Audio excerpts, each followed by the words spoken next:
Donc, Manuel, tu peux commencer. On a lancé le webinaire. D'accord. Donc, tout le monde est là. Eh ben, c'est parfait. Bonjour à toutes et à tous. On commence pile à l'heure. Donc, il est midi 1. On se retrouve pour 2 heures tous ensemble. Je m'appelle Manuel Domergue. Je suis directeur des études de la Fondation Abbé Pierre. Et donc, j'ai le plaisir d'animer ce 12-14, je crois que c'est le terme, autour de la question du logement d'abord à Grenoble. Donc, c'est l'occasion de faire un petit point entre beaucoup d'acteurs grenoblois sur la mise en œuvre de cette politique. Petite précision d'entrée, comme vous le voyez logiquement, si vous voyez bien les slides. Vous pouvez poser vos questions via le chat sur le côté. On aura un moment d'échange à la fin des présentations. Votre micro est désactivé, mais si vous levez la main, on pourra vous l'activer en temps voulu et les échanges sont filmés, enregistrés. Donc, si vous ne voulez pas apparaître, vous pouvez simplement couper la caméra. Voilà. Écoutez, on va commencer. Je vais faire une petite introduction rapidement avant de passer la parole à nos panélistes.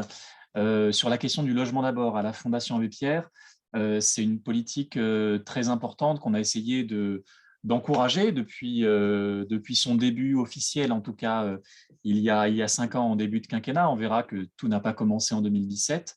En quelques mots, pour celles et ceux qui ne connaîtraient pas vraiment ou précisément en quoi ça consiste, déjà c'est l'objet d'un débat, de savoir c'est quoi la définition du logement d'abord, mais en quelques mots, l'idée c'est que pour les personnes qui sont sans abri ou sans domicile, il est possible, il est légitime, il est souhaitable, il est plus efficace d'aller le plus rapidement possible directement vers un logement, plutôt que de passer pendant des mois, des années parfois, par toutes les strates de ce qu'on a appelé le parcours en escalier, de l'hébergement d'urgence, l'hôtel, centre d'hébergement, logement intermédiaire, temporaire, etc., avant de se voir enfin proposer un logement pérenne, digne et stable, une fois qu'on les personnes auraient fait la preuve de leur capacité à habiter. Alors, j'ai dit parfois de la perceuse qui va arriver, mais logiquement, ça devrait aller. Une fois que les personnes auraient fait la preuve de leur capacité à habiter. Donc, la question du logement d'abord, cette philosophie d'action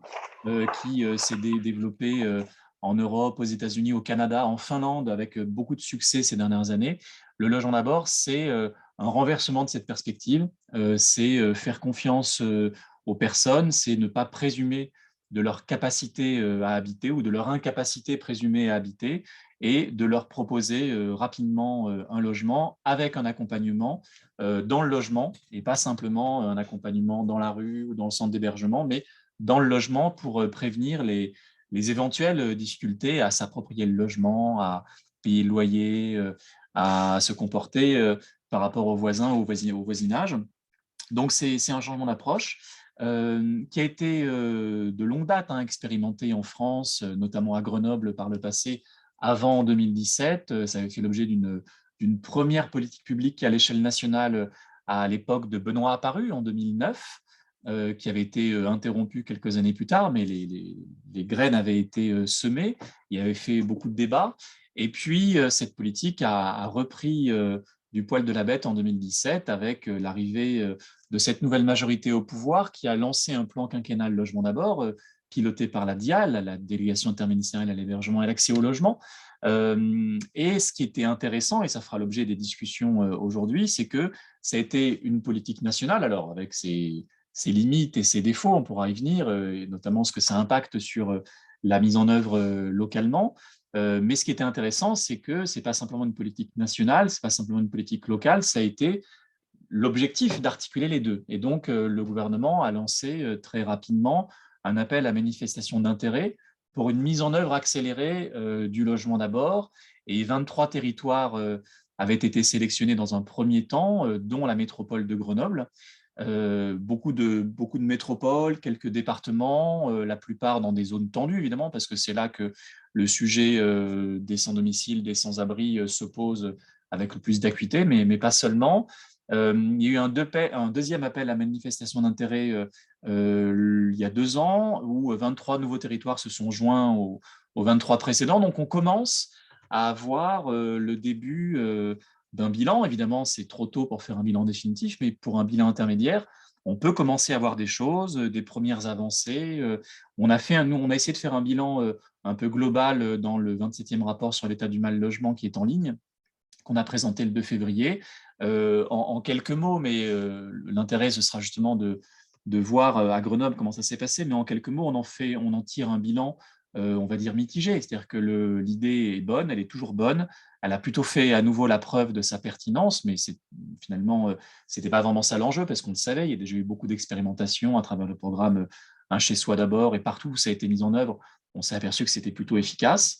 Là où le bilan est aussi positif, c'est que ça a amené beaucoup d'acteurs associatifs, de l'hébergement, du logement, des bailleurs sociaux, des collectivités locales à travailler ensemble autour d'un mot d'ordre commun qui commence à faire vraiment consensus, qui est mobilisateur, qui est dynamique et qui permet justement de pas simplement essayer en urgence, proposer des solutions d'urgence aux personnes, mais qui essaie d'aller plus loin et plus vite pour proposer des vraies solutions de logement. Donc, c'est un objectif mobilisateur. On a l'impression que le consensus a commencé à se façonner. Il n'y a plus vraiment d'acteurs qui, sur le fond, contestent la pertinence de cet objectif. En revanche, dans les modalités d'application, on voit bien qu'on ne change pas de paradigme du jour au lendemain, que ça prend du temps, que les habitudes, les préjugés parfois, les représentations perdurent malgré les formations qui peuvent exister, malgré les débats, malgré les changements de pratiques parfois. Et puis surtout, c'est que cet objectif de changement de paradigme, de changement de pratique, se heurte aux limites physiques, on va dire, de l'accès au logement, qui ne datent pas de 2017, mais qui ont été plutôt renforcées quand même depuis 2017. La pénurie de logements, notamment de logements accessibles, de logements sociaux, très sociaux, dans les zones tendues comme Grenoble, le prix des logements à la fois des loyers dans le parc social, dans le parc privé, évidemment dans l'accession à la propriété encore plus, qui fait que cette pénurie est une toile de fond qui complexifie évidemment fortement la mise en œuvre de ce logement d'abord. Ce qu'on dit souvent, c'est que le logement d'abord, c'est quand même d'abord des logements, et que quand il y a une pénurie de logements, on peut essayer d'aller vers le logement d'abord, mais c'est quand même une difficulté supplémentaire pour y parvenir. Donc on verra comment dans ce champ de contraintes, évidemment, les acteurs cherchent à pousser un petit peu les murs pour mettre en œuvre malgré tout le logement d'abord. Le grand défi, et c'est ce qu'on a observé sur beaucoup de territoires, c'est de passer de l'expérimentation à petite échelle, qui est nécessaire dans un premier temps, du dispositif qu'on surajoute à tous les dispositifs existants. Comment passer de ça à un véritable changement de pratique généralisé qui embarque tous les acteurs de la veille sociale, les maraudes, le 115, les centres d'hébergement, les bailleurs sociaux, les bailleurs privés également. On sait que c'est une politique qui a été beaucoup développée à Grenoble, notamment de longue date, donc pour avoir un changement de pratique plus général.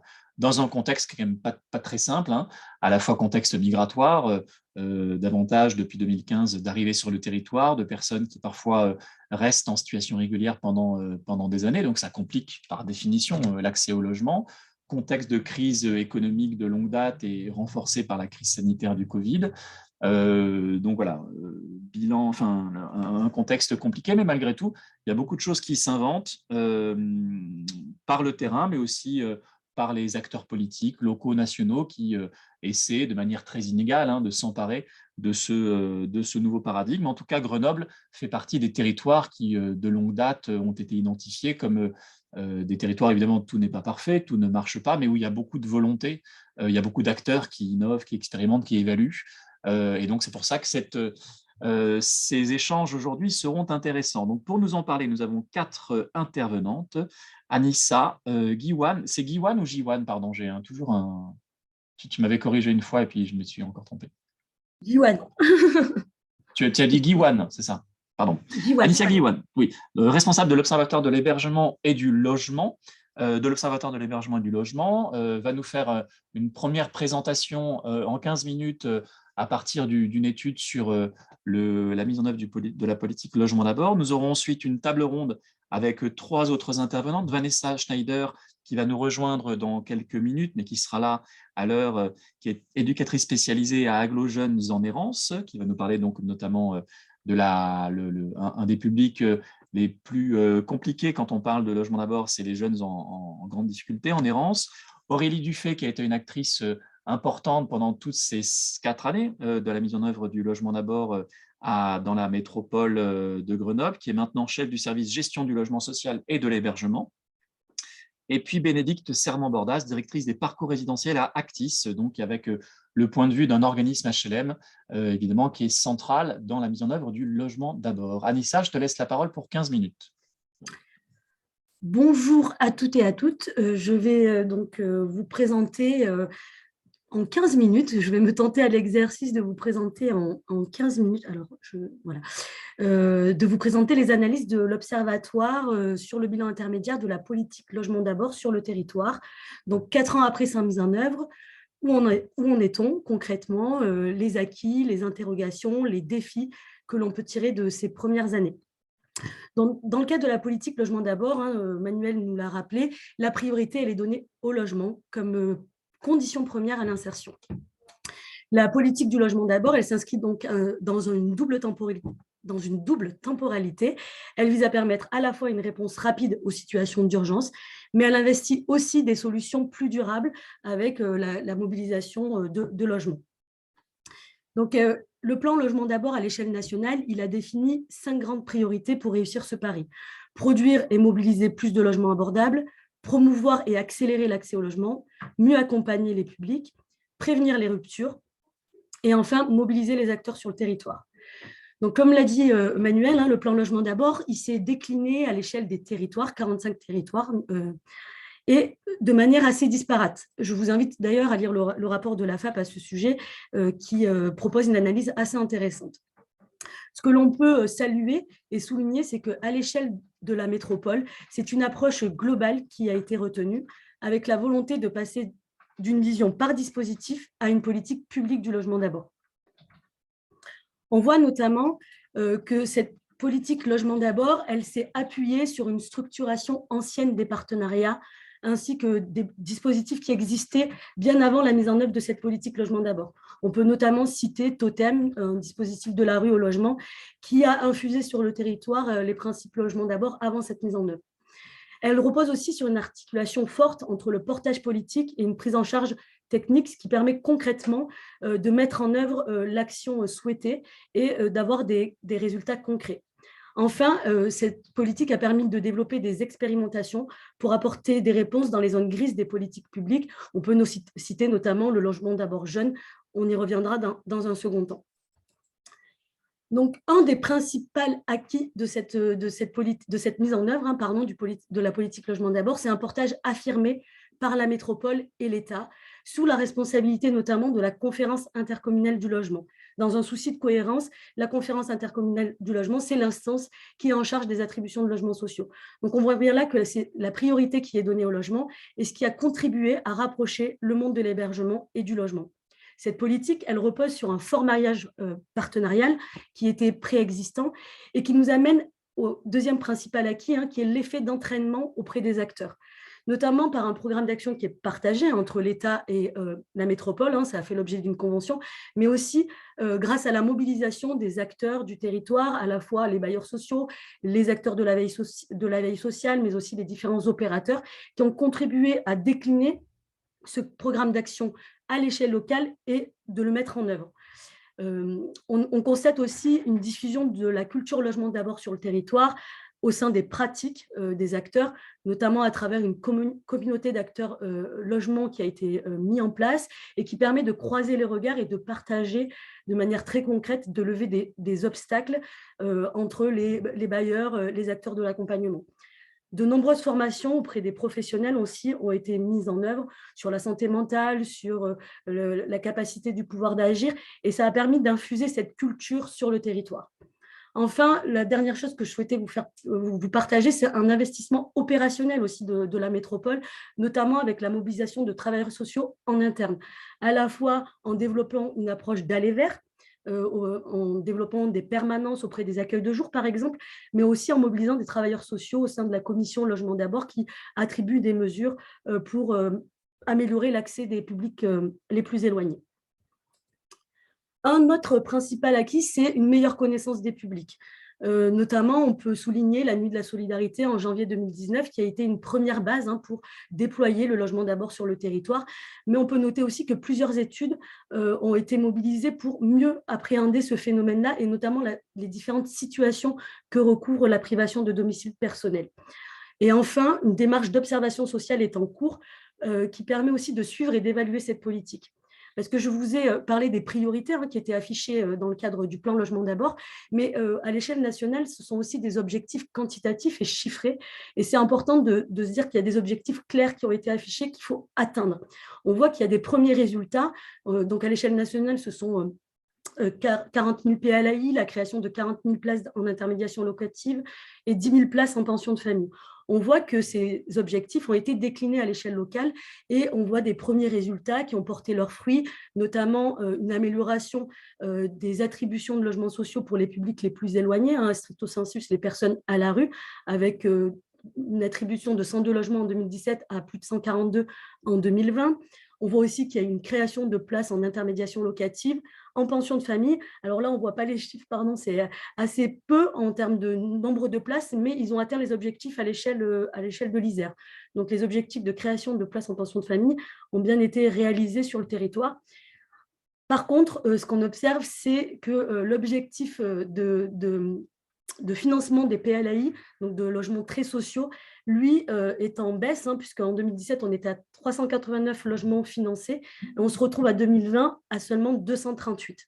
Ce qui nous amène sur la question des interrogations que soulève la mise en œuvre de la politique Logement d'abord sur le territoire. En effet, une des premières priorités, c'est la mobilisation de la production de logements sociaux, de logements abordables. Et on voit que là, la production de PLAI est bien en dessous des objectifs. En 2020, on devait atteindre un objectif de 400 PLAI financés. On est seulement à 60% de l'objectif avec 238 logements PLAI adaptés. PLAI tout, pardon. Le deuxième point, c'est la mobilisation du parc privé, qui est un deuxième levier. Il était jusqu'à présent insuffisant. Ce qu'on peut quand même noter, c'est l'effort de l'État et de la métropole de mutualiser à la fois le dispositif Loc-Avantage, ancien dispositif loué plus facile, et l'IML, le dispositif IML de l'État, pour renforcer cette action publique et augmenter aussi ses objectifs avec des objectifs plus ambitieux et aussi des incitations plus fortes auprès des propriétaires, notamment avec des primes de la métropole qui peuvent aller jusqu'à 10 000 €. Le dernier point, c'est les incertitudes sur l'intermédiation locative, notamment dans cet objectif, en tout cas affiché à l'échelle nationale, d'atteindre 50% d'IML en mandat de gestion. On voit qu'on peine difficilement à atteindre cet objectif. Et cela soulève aussi des questions entre le public, qui est orienté par le SIAO, qui provient plutôt du champ de l'hébergement, et les modalités de cette mesure, des modalités d'accompagnement qui soulèvent auprès des opérateurs de nombreuses questions qu'il faudrait soulever, notamment dans cet objectif de déploiement de l'intermédiation locative que l'on observe actuellement. Pardon. Une deuxième interrogation principale que soulève la mise en œuvre de la politique Logement d'abord, ça concerne les processus d'attribution. Si on veut améliorer l'accès au logement des personnes privées de domicile personnel, il faut travailler sur ces processus d'attribution. Là, on constate que l'hébergement d'urgence reste quand même la principale réponse aux personnes sans-abri, aux personnes qui sont en situation de sans-abrisme. On voit également, je vous l'ai présenté tout à l'heure, qu'il y a effectivement un accès amélioré pour les publics les plus éloignés du logement, mais pas pour l'ensemble des personnes privées de domicile personnel. Vous pouvez voir au niveau de ce graphique qu'on constate à travers la demande de logement social qu'on a effectivement une augmentation des attributions pour les publics les plus éloignés, pour les personnes en situation de sans-abrisme, mais que pour les personnes qui sortent d'hébergement ou l'ensemble des personnes privées de domicile personnel, donc qui sont hébergées chez des tiers, en squat, en campement, on voit qu'il y a une diminution des attributions de logements sociaux. On est passé de 1511 attributions en 2017 à seulement 1296 attributions de logements sociaux pour l'ensemble des personnes privées de domicile personnel. Un autre point, c'est qu'on reste encore avec un accès préalable à un travailleur social pour accéder à la plateforme Logement d'abord, ce qui pose des questions de non-recours. Et si on veut améliorer l'accès, il faudra aussi travailler sur cette question de l'accès à un travailleur social qui est encore difficile sur le territoire. L'autre interrogation, hein, c'est la troisième priorité du plan Logement d'abord, ça concerne l'accompagnement. Là aussi, on peut souligner l'effort de la métropole et de l'État d'avoir souhaité mettre en place une plateforme qui mutualise certaines mesures d'accompagnement.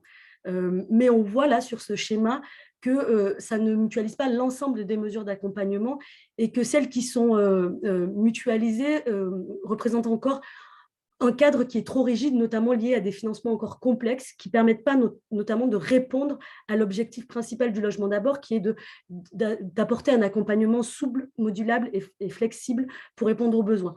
Donc, on voit encore que là, il y a des efforts à réaliser pour pouvoir répondre à cette philosophie logement d'abord sur le territoire.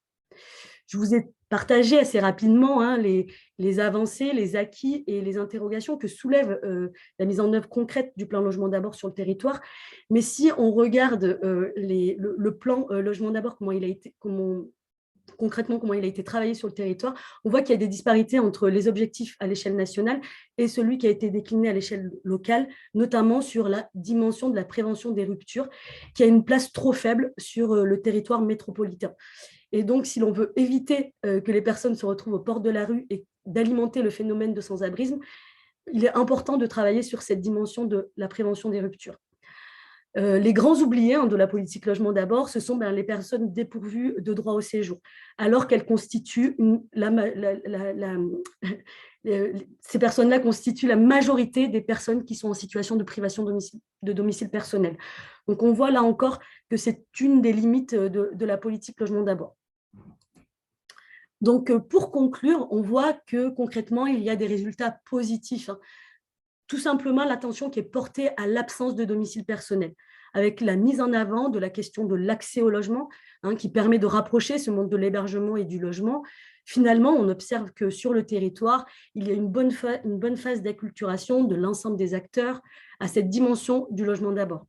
D'une part, par un renforcement des constats qui sont partagés entre collectivités locales, bailleurs, opérateurs, acteurs de la veille sociale, et d'autre part, par des avancées pragmatiques d'expérimentation, de formation, de changement des pratiques, d'aller vers, et avec une capacité de réaction et d'investissement, notamment de la métropole dans le champ de l'urgence.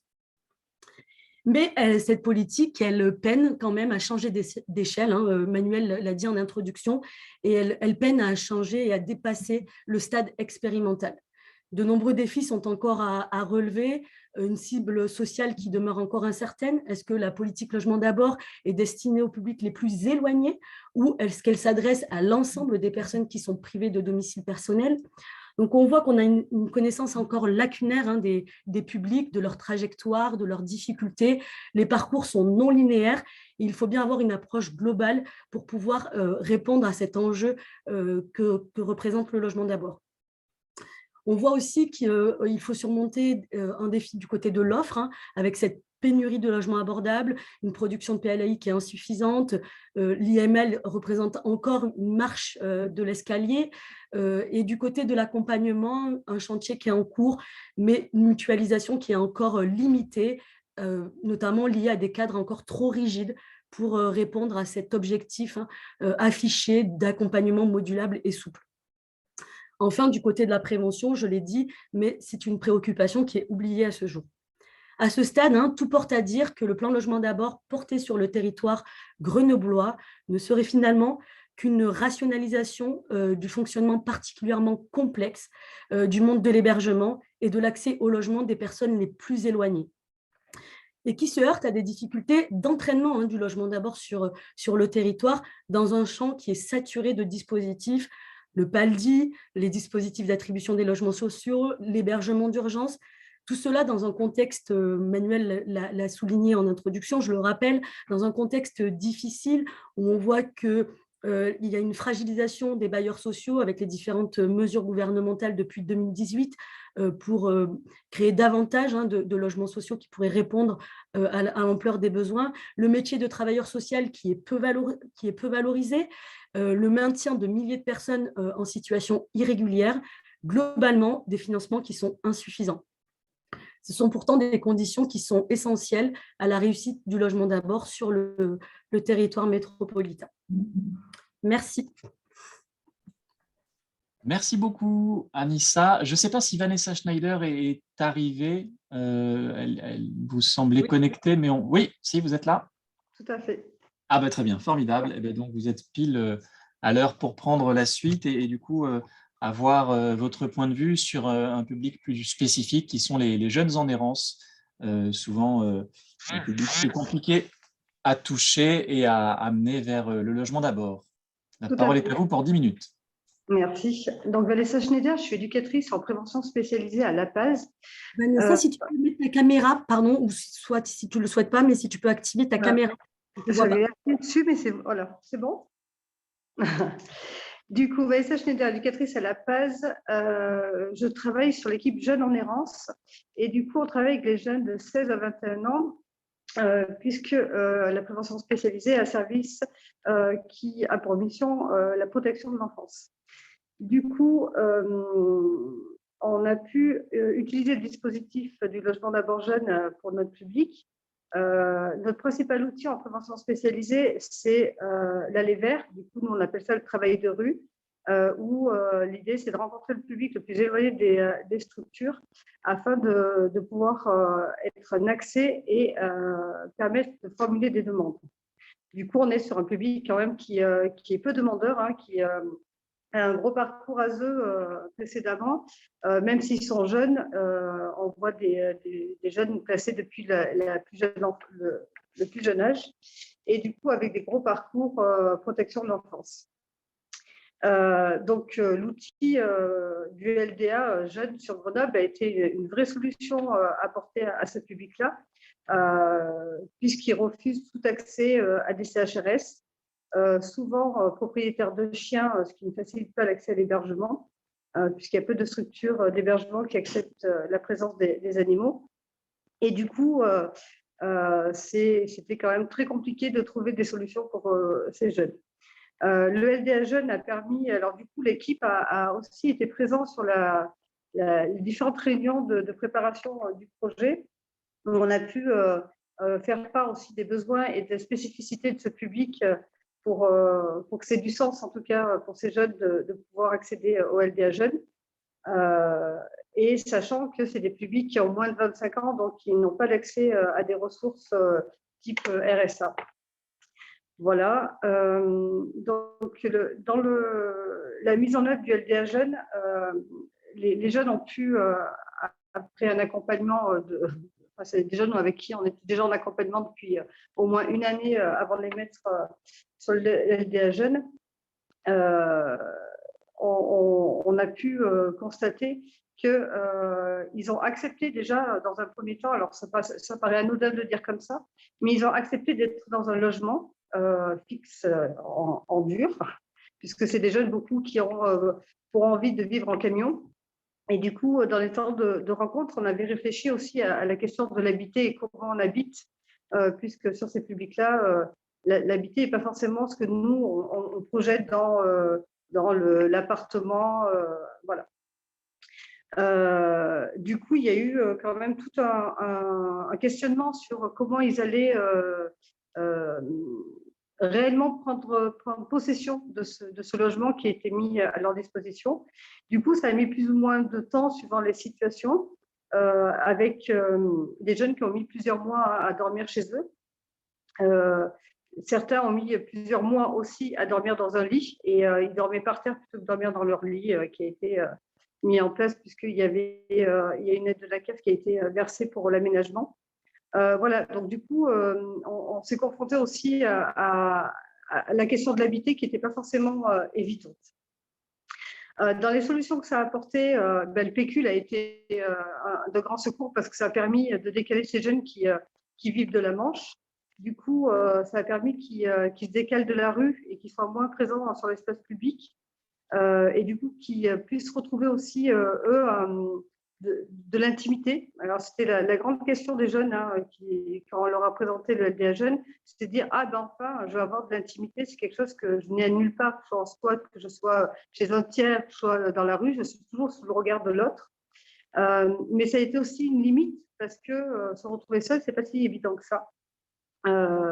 Au vu des problématiques que ces jeunes ont en dehors de la question du logement.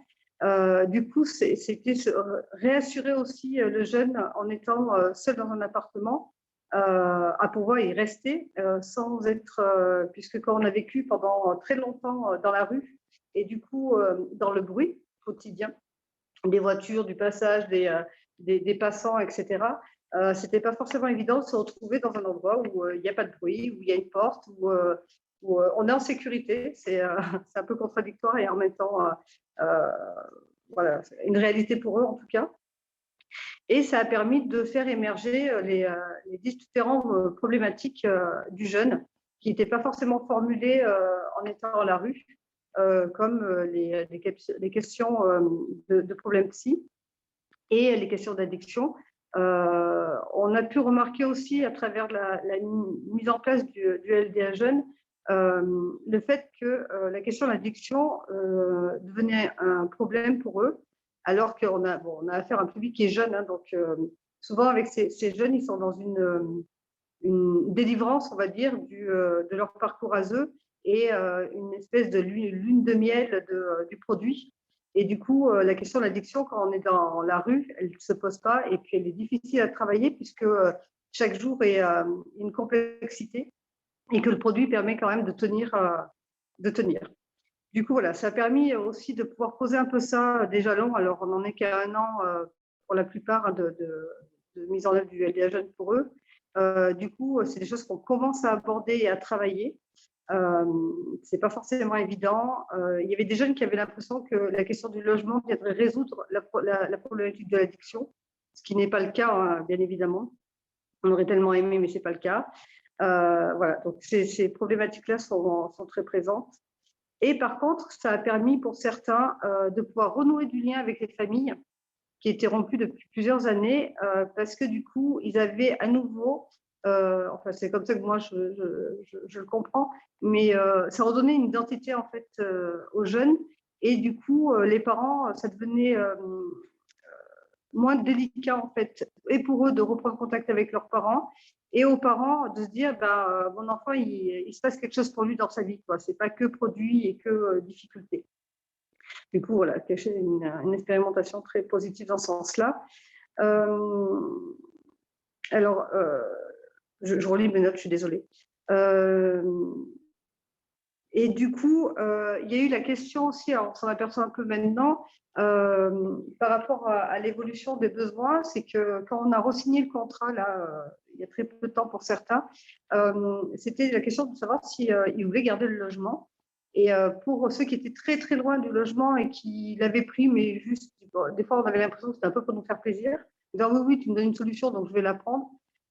Aujourd'hui, ils disent qu'ils en ont besoin du logement et qu'ils veulent garder leur logement. Donc ça, pour nous, c'est énorme. Et pour eux aussi, pour le coup. Voilà. Et vraiment, dans les solutions apportées, nous, on était très, très inquiets sur cette équipe les hivers précédents et puis de manière récurrente, hein, puisque concrètement, alors c'est un peu violent de le dire comme ça, mais je pense que c'est important de mettre des mots sur la réalité des gens. C'est que l'accès au logement d'abord, c'est une question de vie ou de mort. C'est-à-dire à un moment donné, ces jeunes, toutes les années, régulièrement, il y a des jeunes qui meurent dans nos rues et alors pas forcément de froid ou quoi que ce soit, mais d'overdose, de situations très complexes. Et sur le nombre de jeunes mis à l'abri, nous, on a l'impression qu'on est venu répondre quand même à une question de vie ou de mort. Donc voilà, pour nous, c'est vraiment important de pouvoir le dire aussi comme ça. Voilà. Après, dans les limites de l'accompagnement, enfin, les limites du LDA Jeunes, excusez-moi, l'accompagnement du logement d'abord jeune, en tout cas pour moi, travailleur social, on est vraiment sur la question de la souplesse et de l'adaptation aux besoins des jeunes. Du coup, la prévention spécialisée, on a cette chance et j'espère qu'on la gardera encore longtemps, de pouvoir rester en co-accompagnement. C'est-à-dire que quand un jeune trouve un logement, ce n'est pas pour autant que l'accompagnement de la prévention cesse, puisque l'idée, c'est, et ça restera, d'être un fil conducteur dans l'accompagnement des jeunes, et que la question du jeune, ce n'est pas que la question du logement, même sur les jeunes en errance. C'est pas parce qu'on a un logement que toutes les questions sont résolues, comme on pouvait l'imaginer avant, ou se dire, et ben, du coup, d'autres travailleurs sociaux vont prendre en charge le jeune et du coup, nous, on peut se retirer. L'idée de la prévention, c'est vraiment de rester sur les questions du logement d'abord jeune, toujours en co-accompagnement entre les conseillers LDA jeunes et la prévention spécialisée, afin qu'on puisse permettre aux jeunes aussi de faire des allers-retours, puisque c'est un des éléments très importants pour nous sur les jeunes en errance, c'est qu'ils ont l'habitude, en dehors du logement d'abord jeune, hein, de pouvoir être en lien avec nous, puis rompre le lien, puis à nouveau être en lien avec nous. Et ce n'est pas parce qu'ils rompent le lien, parce qu'ils partent ou parce qu'ils n'ont plus de sollicitations vis-à-vis de nous, que pour autant l'équipe n'est pas en souci d'eux. Et du coup, la question de logement d'abord rentre aussi dans cet accompagnement-là. Et on ne rompt pas l'accompagnement parce que le jeune a trouvé une solution d'hébergement, même si c'est du logement d'abord jeune. Du coup, on reste indépendant de la question du logement. Et ça, je pense que c'est vraiment important pour nous que ça se poursuive. Sur la question de l'expérimentation, alors moi, c'est ma place d'éduc, hein, de prévention spécialisée. On est beaucoup en train de questionner hein, sur cette expérimentation sur Grenoble. Et elle est 2 ans, cette expérimentation, sachant qu'on vient évaluer cet outil. Moi, j'ai l'impression qu'aujourd'hui, on est à mi-parcours et je suis un peu inquiète, en fait, en tant que travailleur social, je vais vous le dire comme ça, parce qu'on sent qu'il y a une pression qui est mise sur ces jeunes, en fait, à devoir être dans le stand-by, à devoir aller sur l'emploi, à devoir tenir leur logement. Et j'ai l'impression que la temporalité de l'expérimentation, du coup, provoque quelque chose qui n'est à la limite plus du logement d'abord. Et ça m'inquiète un peu. Et du coup, j'ai l'impression qu'on ne va pas évaluer le vrai objet en fait, du logement d'abord jeune. Ce qui est dommage parce que pour moi, le logement d'abord jeune, alors peut-être que je me trompe et vous me direz ça par la suite de mon intervention, mais c'était la question du rythme de chacun et de s'adapter en fait au rythme. Aujourd'hui, on a affaire à des jeunes qui sont loin encore de pouvoir aller travailler. On est plutôt sur l'émergence des difficultés en dehors de la question du logement. Et du coup, ça s'accélère. Et les jeunes peuvent nous dire à certains moments, là, il y a trop de pression, en fait, Vanessa. Moi, je vais lâcher, en fait. Je vais laisser l'appartement parce que je ne vais pas y arriver. Et ce qu'on me demande, c'est trop, là. Et en fait, l'angoisse monte. Et en fait, ils préféreraient laisser le logement et retourner à la rue, alors qu'aujourd'hui, la plupart disent qu'ils ont besoin de ce logement, plutôt que d'être sous la pression, en fait, de cette expérimentation de 2 ans. Voilà, je vous le dis comme ça, après on peut en rediscuter. Et puis dans les limites, je pense que alors nous on a joué le jeu de vraiment des publics qui sont très très très éloignés hein, des institutions, et du coup il y a plein de questions à travailler, ne serait-ce que l'hygiène corporelle, comment on tient un logement à minima, comment on peut envisager son budget, puisque c'est des jeunes qui ont toujours vécu, enfin, depuis de nombreuses années, en tout cas depuis qu'ils sont en dehors de la responsabilité de leurs parents, avec un budget qui était au jour le jour, vivant de la manche, on dépense ce qu'on a dans la poche. Et du coup, le pécule a été enfin, un vrai outil et un vrai bienfait. Par contre, la question de la gestion du budget est aujourd'hui encore à travailler, puisque c'est difficile en fait de gérer son budget alors qu'on est addict, par exemple, on est souvent sur des jeunes qui sont consommateurs. Et du coup, quand on a une manne d'argent comme ça qui tombe sur son compte, bah, c'est difficile. C'est difficile de se dire, bah, la priorité, c'est payer mon loyer, c'est me nourrir, voilà. Donc, du coup, c'est toujours une vraie question, la question de la gestion du budget au jour d'aujourd'hui. Mon troisième point, c'était des situations. Voilà. Je vais vous présenter 2 situations. J'espère que je suis dans le temps parce que je ne maîtrise pas du tout la temporalité. Bientôt. Ah ouais, c'est vrai. Bon. Bon, tout va bien. Alors, du coup, une situation d'un jeune homme qui a un gros parcours ASE, qui a aujourd'hui 20 ans, qui est papa d'une petite fille de 2 ans, qui a depuis ses 17 ans n'a plus voulu avoir affaire à des éducateurs de l'aide sociale à l'enfance. Du coup, on a beaucoup accompagné ce jeune homme. Aujourd'hui, il peut dire que son logement, il est important. Au démarrage, il avait pris le logement pour sa fille, en fait, pour pouvoir, dans une projection avec l'enfant, pouvoir avoir des visites à domicile avec son enfant. Du coup, il avait pris un peu, en fait, pas pour lui directement, mais du coup pour sa fille. Et aujourd'hui, il dit qu'il en a besoin pour lui. Donc, pour nous, c'est une énorme avancée et ça, c'est vraiment à noter. Par contre, ce jeune homme, il est très, très loin de l'insertion professionnelle. La question de l'hygiène et de la gestion du logement, elle est présente. La question du budget, elle est présente. Enfin, voilà, vous voyez, il y a plein de questions à travailler bien avant de se dire on va faire un glissement de bail, il va aller sur l'insertion, il va pouvoir sortir du logement d'abord et pouvoir avoir des ressources, puisqu'aujourd'hui il a 20 ans et que la pression qu'on lui met sur l'insertion professionnelle, je pense qu'elle est vraiment compliquée pour lui et il y a malheureusement d'autres problématiques à travailler avant l'insertion professionnelle. Voilà. Et la deuxième situation que je voulais partager avec vous, c'est un jeune homme qu'on a rencontré, ça faisait 4 ans qu'il était à la rue, gros parcours aussi, avec des ruptures. Alors, je vous le dis comme ça parce que quand je l'ai rencontré, c'est la première chose qu'il m'a dit.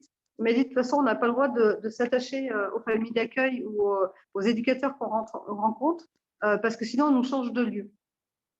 Et ce jeune homme avait effectivement de grosses difficultés d'estime de soi. Quand on a pu discuter avec lui de la mission locale, de la garantie jeune, ces choses-là qui pourraient être mises en œuvre dans la question de l'insertion, il était très clair pour lui qu'il aurait fallu individualiser les choses. C'est-à-dire, s'il avait pu avoir une garantie jeune juste pour lui, une mission locale où il n'y avait que lui, il y serait allé. Mais faire partie d'un groupe, c'était vraiment compliqué. Prendre la parole en groupe, c'était pour lui, ça lui paraissait insurmontable. Et du coup, on a travaillé ça. Il est rentré en garantie jeune et il y a eu la mise en place du logement d'abord jeune. En même temps, en fait, dans le même mois, il a accédé aux deux dispositifs. Du coup, la question de qu'est-ce que j'ai envie pour moi et comment je peux me projeter est venue vraiment de manière complémentaire entre l'insertion professionnelle et la question de pouvoir s'établir à quelque part, puisque la question de l'enracinement pour ces jeunes est quand même très, très importante, puisqu'on peut voir qu'ils parcourent la France, ils sortent peu du territoire français, mais ils parcourent beaucoup la France dans tous les sens, et ils changent de ville en fonction des problématiques qu'ils rencontrent. Ça peut être des problèmes de rue, ça peut être des problèmes financiers, enfin voilà. Et du coup, ce jeune homme, ça l'a vraiment enraciné, le logement d'abord jeune. Aujourd'hui, donc avec la garantie jeune, il a pu travailler son projet professionnel et il avait vraiment envie d'être boulanger. Et du coup, aujourd'hui, il est en CDI, il travaille depuis maintenant 1 an. Il est papa d'un petit garçon depuis très peu de temps, en couple du coup, et il a pu faire un changement de logement. Il avait un petit logement et du coup, il a pu accéder à un logement un peu plus grand pour pouvoir accueillir son enfant de manière digne. Et du coup, voilà, c'est une situation plutôt positive qu'on a pu voir sur le LDA jeune déjà au bout d'1 an et demi de dispositif. Et j'aurais fini sur ça. Merci beaucoup, Vanessa Schneider. Il y avait juste une question en 2 mots. 2 questions, c'était quel type de bail est proposé aux jeunes en question? Est-ce que c'est de la sous-location, puisque vous avez parlé de bail glissant après? Et puis de combien de jeunes qui sont accompagnés vers le logement on parle là?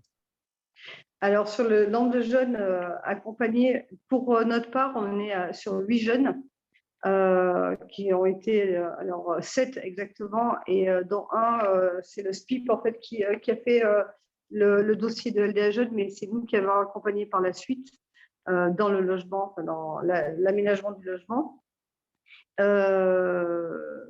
Et l'autre question, c'était sur le type de bail. Ben pour nous, c'est de la sous-location, puisque c'est le conseil Habitat Jeunes qui est locataire pour les jeunes, d'après ma connaissance. Eh ben, très bien. Merci beaucoup, Vanessa. Juste pour, Oui, Anissa. oui, pardon, juste pour préciser hein, sur l'ensemble de l'expérimentation, c'est sur 30 jeunes qu'elle porte cette expérimentation. Et fin 2021, 22 jeunes avaient accédé au logement. Pour préciser un petit peu, parce qu'on a eu ces éléments dans une présentation. Tout à fait. Parfait, merci beaucoup à toutes les deux. Je donne la parole à Aurélie Dufay maintenant, chef du service gestion du logement social et de l'hébergement à la métropole de Grenoble, pour avoir le point de vue plutôt de l'institution. Comment est-ce que Grenoble s'est emparé de cet appel à manifestation d'intérêt et a essayé de piloter tous ces dispositifs dont on s'aperçoit qu'ils sont nombreux et complexes. Oui, bonjour à tous. Merci Manuel pour l'introduction. Mes propos vont être bien tranchés. Ça ne va pas être la même tonalité que ceux de Vanessa Schneider, mais c'est tout l'intérêt du 12-14, je pense. Je vais m'attacher, moi, à vous donner des éléments sans être exhaustif d'ailleurs sur la place qu'a le logement d'abord là où les politiques publiques, un peu vu de l'intérieur d'une collectivité. En commençant par vous indiquer que cette politique du logement d'abord, elle est à cheval sur 2 mandats politiques pour la métropole. Et ce n'est pas neutre, en fait, hein, ce changement-là. C'est une forme de continuité, certes, mais c'est apparu, en fait, pour la métropole en 2018 avec non pas la politique du logement d'abord, mais la mise en œuvre accélérée. Et il faut bien distinguer les deux, ça a été dit à plusieurs reprises, notamment par Anissa. Un ensemble de choses préexistaient. Donc ça, c'est une des raisons pour lesquelles il faut bien distinguer les deux. Et ensuite, parce que toute la politique du logement d'abord que mène la métropole ne se réduit pas au plan de mise en œuvre accélérée. Donc ça, c'est le deuxième aspect. Donc effectivement, comme si on se replace en 2018, comme d'autres acteurs, la métropole soutenait des dispositifs ou des actions, soutenait financièrement, hein, j'entends, mais je dirais que c'est une forme de conscientisation, en tout cas un point de démarrage qui a situé en 2018, avec la formalisation claire d'objectifs politiques. Il y en a eu un, et finalement il est simple, mais ça va mieux en le disant. La réduction du non-logement ou du mal-logement. Déjà là, je suis en train d'introduire une notion de et ou qui n'est pas simple. Mais enfin, on était vraiment avec 2 vice-présidentes à l'époque qui voulaient réduire ce qu'on appelait le sans-abrisme qui commençait à apparaître comme expression. Donc ça a été affirmé le changement, c'est la formalisation d'un objectif politique et aussi la manière de s'y prendre. Dans le guide en fait de tout ça, c'était de dire il faut aller vers le 0 personne à la rue en partant des personnes qui sont allogées, de leurs besoins et de la nécessité d'organiser l'action publique autour de cela, notamment la production et la mobilisation de l'offre. Ce qui est un peu un changement, parce que dans les politiques habitat un peu plus traditionnelles, en tout cas avant le logement d'abord, c'était aussi un des axes, non pas qu'il y ait de jugement de ma part, mais il y avait quand même une approche beaucoup plus par l'offre qu'il fallait notamment déployer et produire sur le territoire. Donc en 2018, la métropole, elle avait trois objectifs à atteindre. Elle voulait conforter la dynamique que portaient certains acteurs associatifs depuis déjà au moins 2010. Elle voulait également organiser une gouvernance territoriale. Anissa a employé une expression qui m'a fait un peu tiquer, le mot rationaliser, mais finalement, il y a un peu de ça au moins dans les enjeux de gouvernance. Et puis, améliorer la réponse aux personnes sans domicile en ayant une approche qui est centrée sur la personne et non pas sur des cadres d'action qui sont liés à des financements. C'est là aussi où peut-être le mot rationaliser pouvait être aussi employé. Alors, pour la partie qui va trancher avec la personne qui a parlé avec moi, on y est. Je me suis prêté à un petit exercice vraiment technique, mais technique techno. Dans le sens où je me suis dit que c'était intéressant de regarder ce que c'est l'activité administrative pour la métropole sur cette politique du logement d'abord, parce que c'est quelques chiffres qui peuvent donner à voir une certaine réalité. Donc, j'ai recompté le nombre de délibérations qui ont été prises par le Conseil métropolitain sur la question depuis 2018. On en est à 34. On a une moyenne annuelle de 32 conventions qu'on passe sur des projets ou sur des soutiens. On a un budget annexe annuel dans le fonctionnement qui est environ à 1 million d'euros sur cette thématique. Et puis, c'était un exercice un peu plus difficile pour moi de compter mis bout à bout le nombre la quantité de temps de travail d'agents métropolitains mobilisés. Mais on est entre l'opérationnel, le technique, les chargés de mission, certains travailleurs sociaux, les managers, le suivi administratif, comptable, budgétaire. Je pense qu'on est au moins une quinzaine de TP qui sont mobilisés. Donc ça vous illustre aussi l'enjeu de force d'entraînement, en fait, de levier, en tout cas pour la force d'entraînement. Si je dois vous proposer aussi un regard sur ces différentes années, depuis 2018, je l'indiquais un peu en point de démarrage, je le séquencerai en 3 phases pour montrer la place du logement d'abord dans les politiques locales.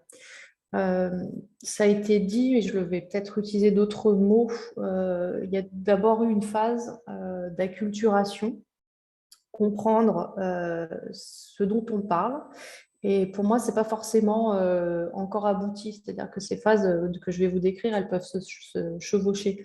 Mais enfin, pour illustrer ça de manière simple, aujourd'hui, je ne sais pas depuis quand, mais au moins aujourd'hui, il y a un cercle assez large d'acteurs qui n'a pas besoin de se voir repréciser ce que c'est la politique du logement d'abord, ce que c'est le dispositif chez soi d'abord, ce que c'est le dispositif logement toujours maintien, parce que la sémantique est hyper importante et ça, je pense que personne n'avait forcément pensé en amont, mais il y a des mots communs qui n'aident pas à la compréhension des cadres, mais qui n'ont pas aidé, qui nécessitaient un temps certain pour comprendre qu'on ne parlait plus de dispositif, mais qu'il y avait une ambition de politique publique.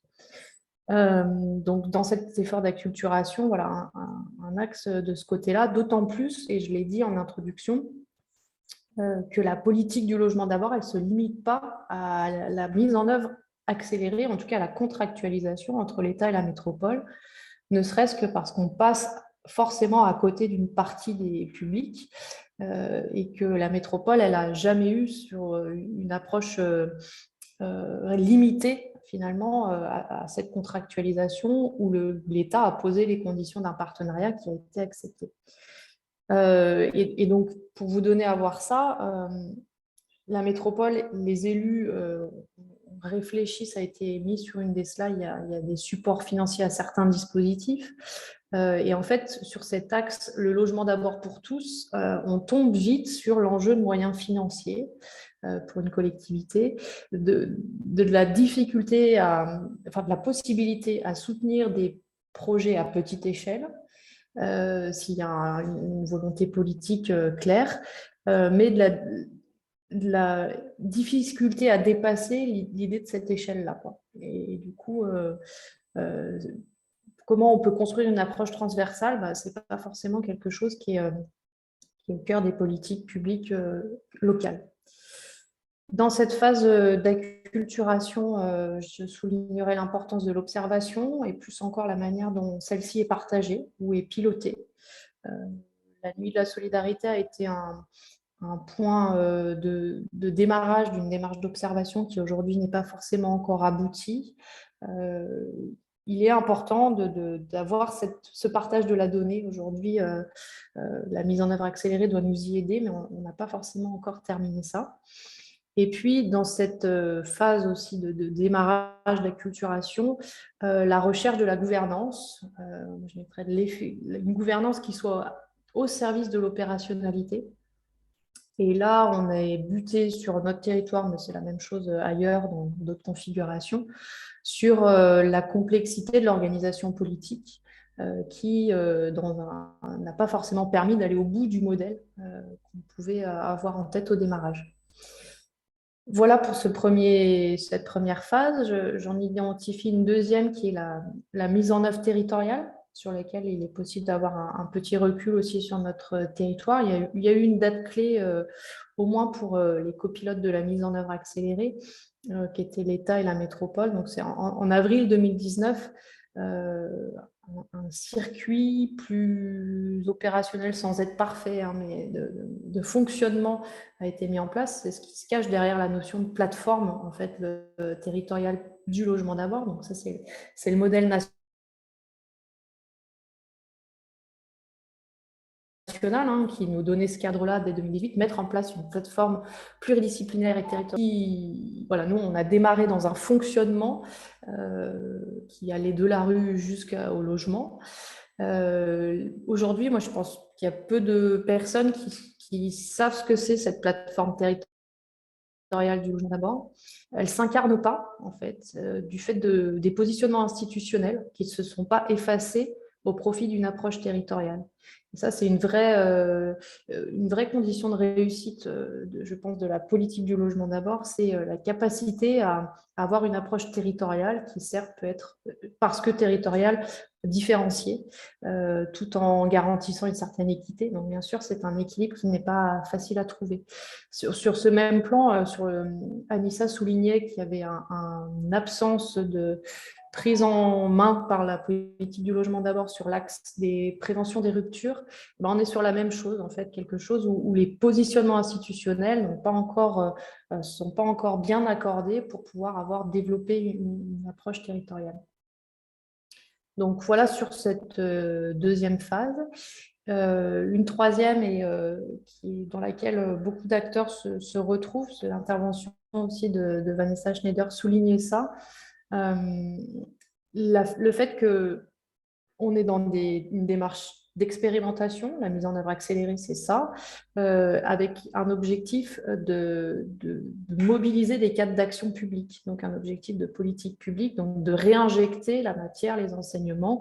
Tout à l'heure, on parlait de la temporalité du besoin des personnes qui sont cibles de la politique publique. On la ressent dans différentes expérimentations et c'est quelque chose dont on doit se saisir pour, à l'échelle de la politique publique, dire attention, ceci doit être pris en compte. Alors, mobiliser les cadres d'action publique, je peux parler le plus facilement possible du cadre, de la politique de l'habitat. Ça a été évoqué, notamment sur l'axe de production, avec le nombre de PLAI qui était inférieur à l'objectif, pour le dire simplement.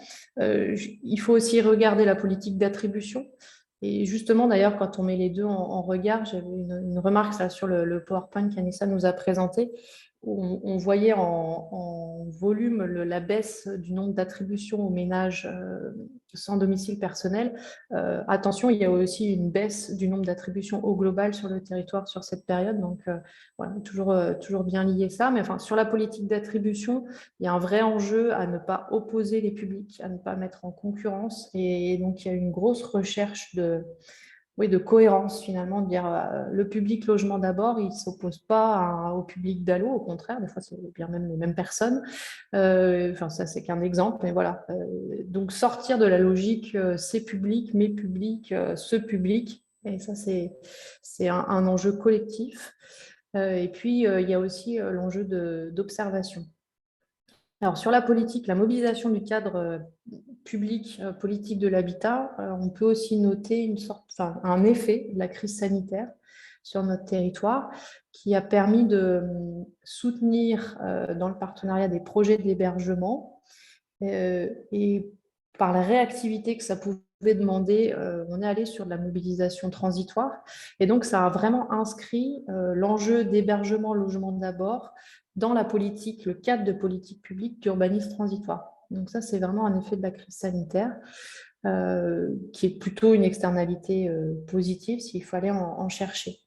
L'enjeu, c'est finalement pour les cadres de politique publique de retrouver tout ce qui est ces effets positifs ou tout ce qui a été appris de la mise en œuvre accélérée dans les cadres type le PALDI, ce qui a été le cas dans le nouveau PALDI. Maintenant, il faut le traduire en action.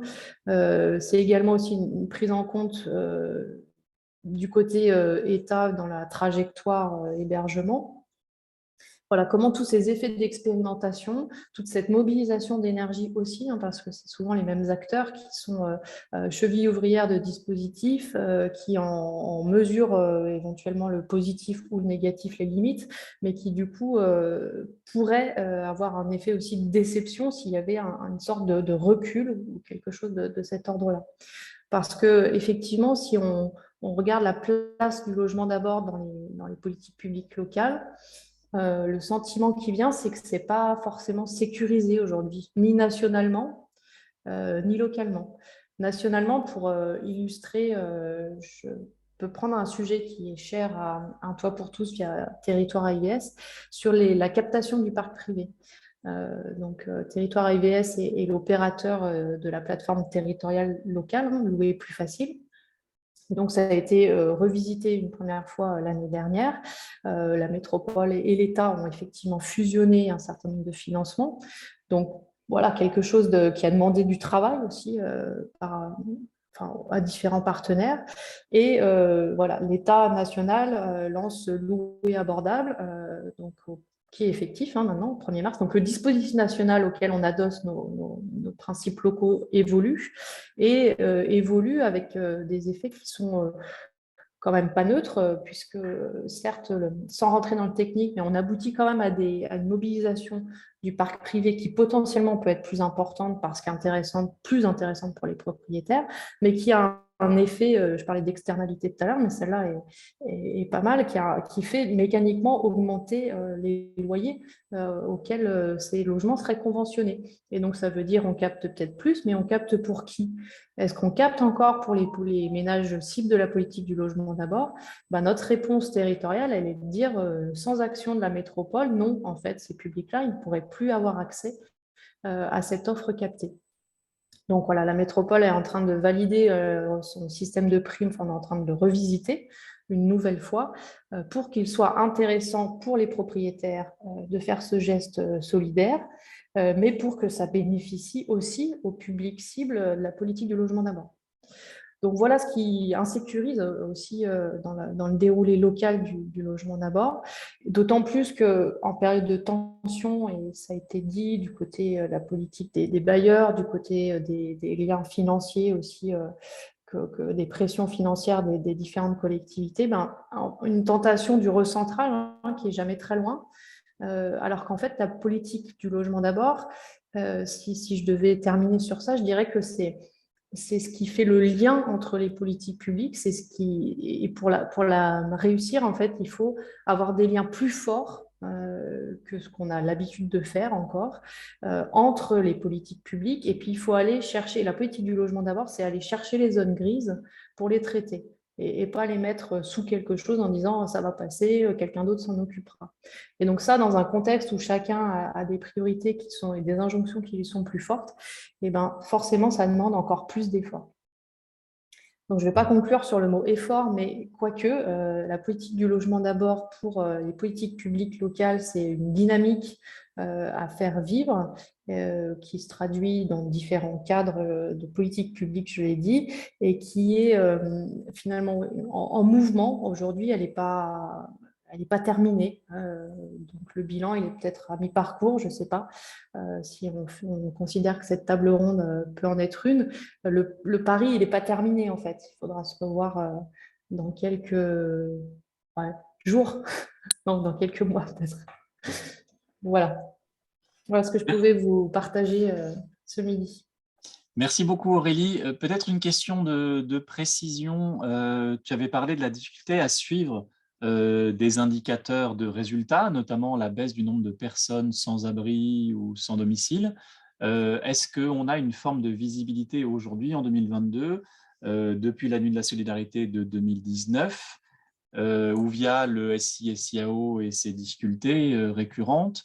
Est-ce qu'on peut dire que en 2022, par rapport au début du plan en 2018, on a eu plutôt une hausse, une baisse, une stabilité, un changement du profil des personnes qui sont aujourd'hui dans la métropole à la rue ou en errance Alors, il y a plusieurs questions dans la question. Et comme on est sur les indicateurs, je vais être prudente en commençant par vous dire que au démarrage du plan de mise en œuvre accélérée, on avait identifié 7 indicateurs qu'on voulait suivre en complément de ceux que l'État suivait, donc les places IML ou autres. Aujourd'hui, on ne peut pas être au rendez-vous sur les 7 indicateurs, soit par difficulté à collecter la donnée, soit parce qu'en fait, l'indicateur ne s'avérait plus forcément pertinent. Donc, il y a un vrai souhait, par contre, d'aller mesurer sur le besoin et sa qualification via le SI-SIAO qui a ces données-là, et finalement la réponse qui lui est apportée par l'ensemble des dispositifs, si vous voulez. Et ça, cette vision consolidée, on ne l'a pas. Ce qu'on est capable de suivre, et l'indicateur a été mobilisé tout à l'heure, c'est le fait qu'il y a une proportion de baux signés dans le parc social à des personnes sans domicile qui est croissante depuis 2018.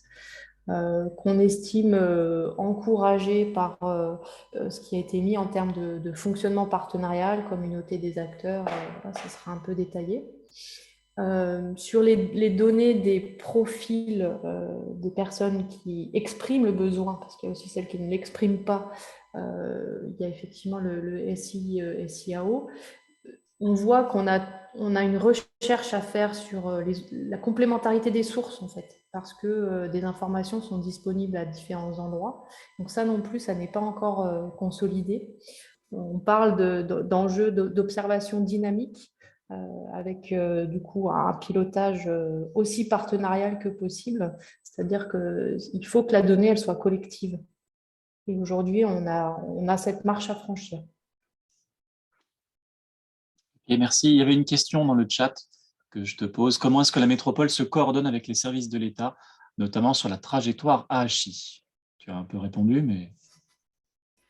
Il y a les temps de coordination qui sont sur de l'opérationnel, les dispositifs qui sont liés au plan de mise en œuvre accéléré. Il y a les temps de coordination à l'autre bout de la chaîne qui sont politiques, qui sont soumis aux aléas qu'on connaît, voilà, parce que des choses qui viennent perturber cela.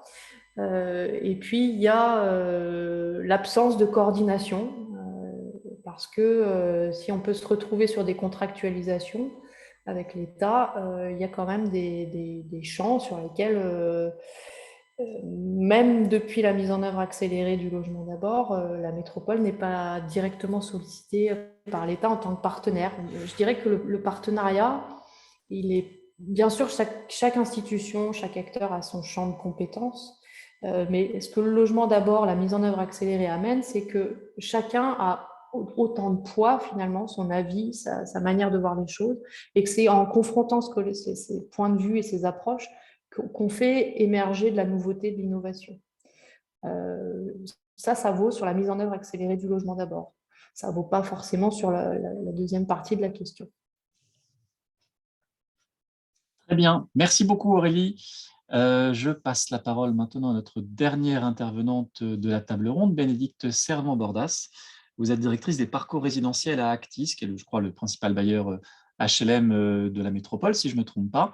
Et peut-être vous pourrez nous dire comment, de votre point de vue de bailleur social, le logement d'abord a des répercussions sur les attributions HLM. On en a parlé, on a vu qu'il y avait une augmentation de la part des attributions pour les personnes sans domicile, mais pas forcément en valeur absolue quand on compte toutes les personnes privées de domicile qui accèdent au parc social en raison d'une baisse du nombre d'attributions. Et puis la question qu'on voit bien qui est importante de la production neuve pour essayer justement de combler ce retard, cette tension de logements sociaux et très sociaux. On sait qu'au point de vue national, la période a été difficile et que les bailleurs sociaux ont été à la fois fortement sollicités pour le logement d'abord, mais aussi beaucoup d'autres politiques, et aussi fortement sollicités financièrement pour résorber le déficit de l'État à travers la réduction de loyer de solidarité. Donc, comment est-ce que vous arrivez ou vous êtes tenté d'arriver à résoudre cette équation fort difficile? Bonjour à tous et toutes. Merci pour cette problématisation qui attaque fort. Alors effectivement, Actis, on est un office public de l'habitat principalement implanté sur la métropole de l'agglomération grenobloise. On compte un peu moins de 11 000 logements et on attribue tous les ans environ 1 000 logements. Le point évoqué par Aurélie Dufay précédemment sur l'année aberrante, entre guillemets 2020, elle est importante en termes de statistiques, hein, avec la phase de confinement, on a constaté une chute effective des attributions aux alentours de 20%. Donc, ça biaise fortement les chiffres. C'est un préalable méthodologique qui est important. Alors, je ne sais pas si je vais pouvoir répondre à vos questions, Manuel. Moi, sur le volet logement d'abord, déjà, est-ce que pour nous, c'est un simple dispositif ou c'est un changement en profondeur? J'ai la faiblesse de penser que c'est un changement en profondeur qui pose un grand nombre de questions sur sa pérennité et sa sécurisation, mais je pense que les modes de faire sont transformés. On a un changement d'approche qui s'est opéré. Aurélie Dufay a assez bien exposé les mécanismes qui ont été en jeu d'un point de vue institutionnel. Et on a une amorce de communauté d'acteurs qui dépasse les frontières d'institutions, qui a été amorcée sous le pilotage de la métropole. Et ça, je pense que c'est vraiment un acquis et que autant qu'on est opérateur autour de la table du logement, des politiques publiques du logement social et de l'hébergement, il faut qu'on s'en saisisse, qu'on le fasse vivre. Et ce partenariat entre travailleurs sociaux, institutions, collectivités et bailleurs est vraiment extrêmement riche et à développer. En ce qui concerne les bailleurs sociaux, la mise en œuvre accélérée de cette politique publique, ça n'a pas été une révolution. Le logement des publics prioritaires, des publics les plus éloignés du logement, on l'a toujours pratiqué. Alors, il faut toujours avoir en tête, Anissa parlait des dispositifs d'attribution des logements locatifs sociaux. Il y a un dispositif d'attribution du logement locatif social qui est bien détaillé dans le Code de la construction et de l'habitation. En revanche, il y a une multiplicité de priorités qui est prévue dans le Code de la construction et de l'habitation sociale. On a 14 critères de priorité. On a des injonctions sur la localisation des demandeurs qu'on va positionner, des notions de premier quartile. Donc, c'est un peu la quadrature du cercle pour réussir à remplir l'ensemble de ces obligations. Nous, sur la mise en place accélérée de logements d'abord, on ne s'est pas posé plus de questions que ça. Notre souci, c'est de permettre l'accès à des logements conformément à la loi qui correspondent à des besoins et qui permettent de jouer un rôle dans les équilibres du territoire et de répondre à des besoins sociaux. L'objectif, c'est toujours de lutter contre la vacance, puisqu'on a des besoins forts sur la métropole. Je disais, nous, on attribue 1 000 logements. Il y a 4 000 attributions en moyenne par an pour environ 17 000 demandeurs.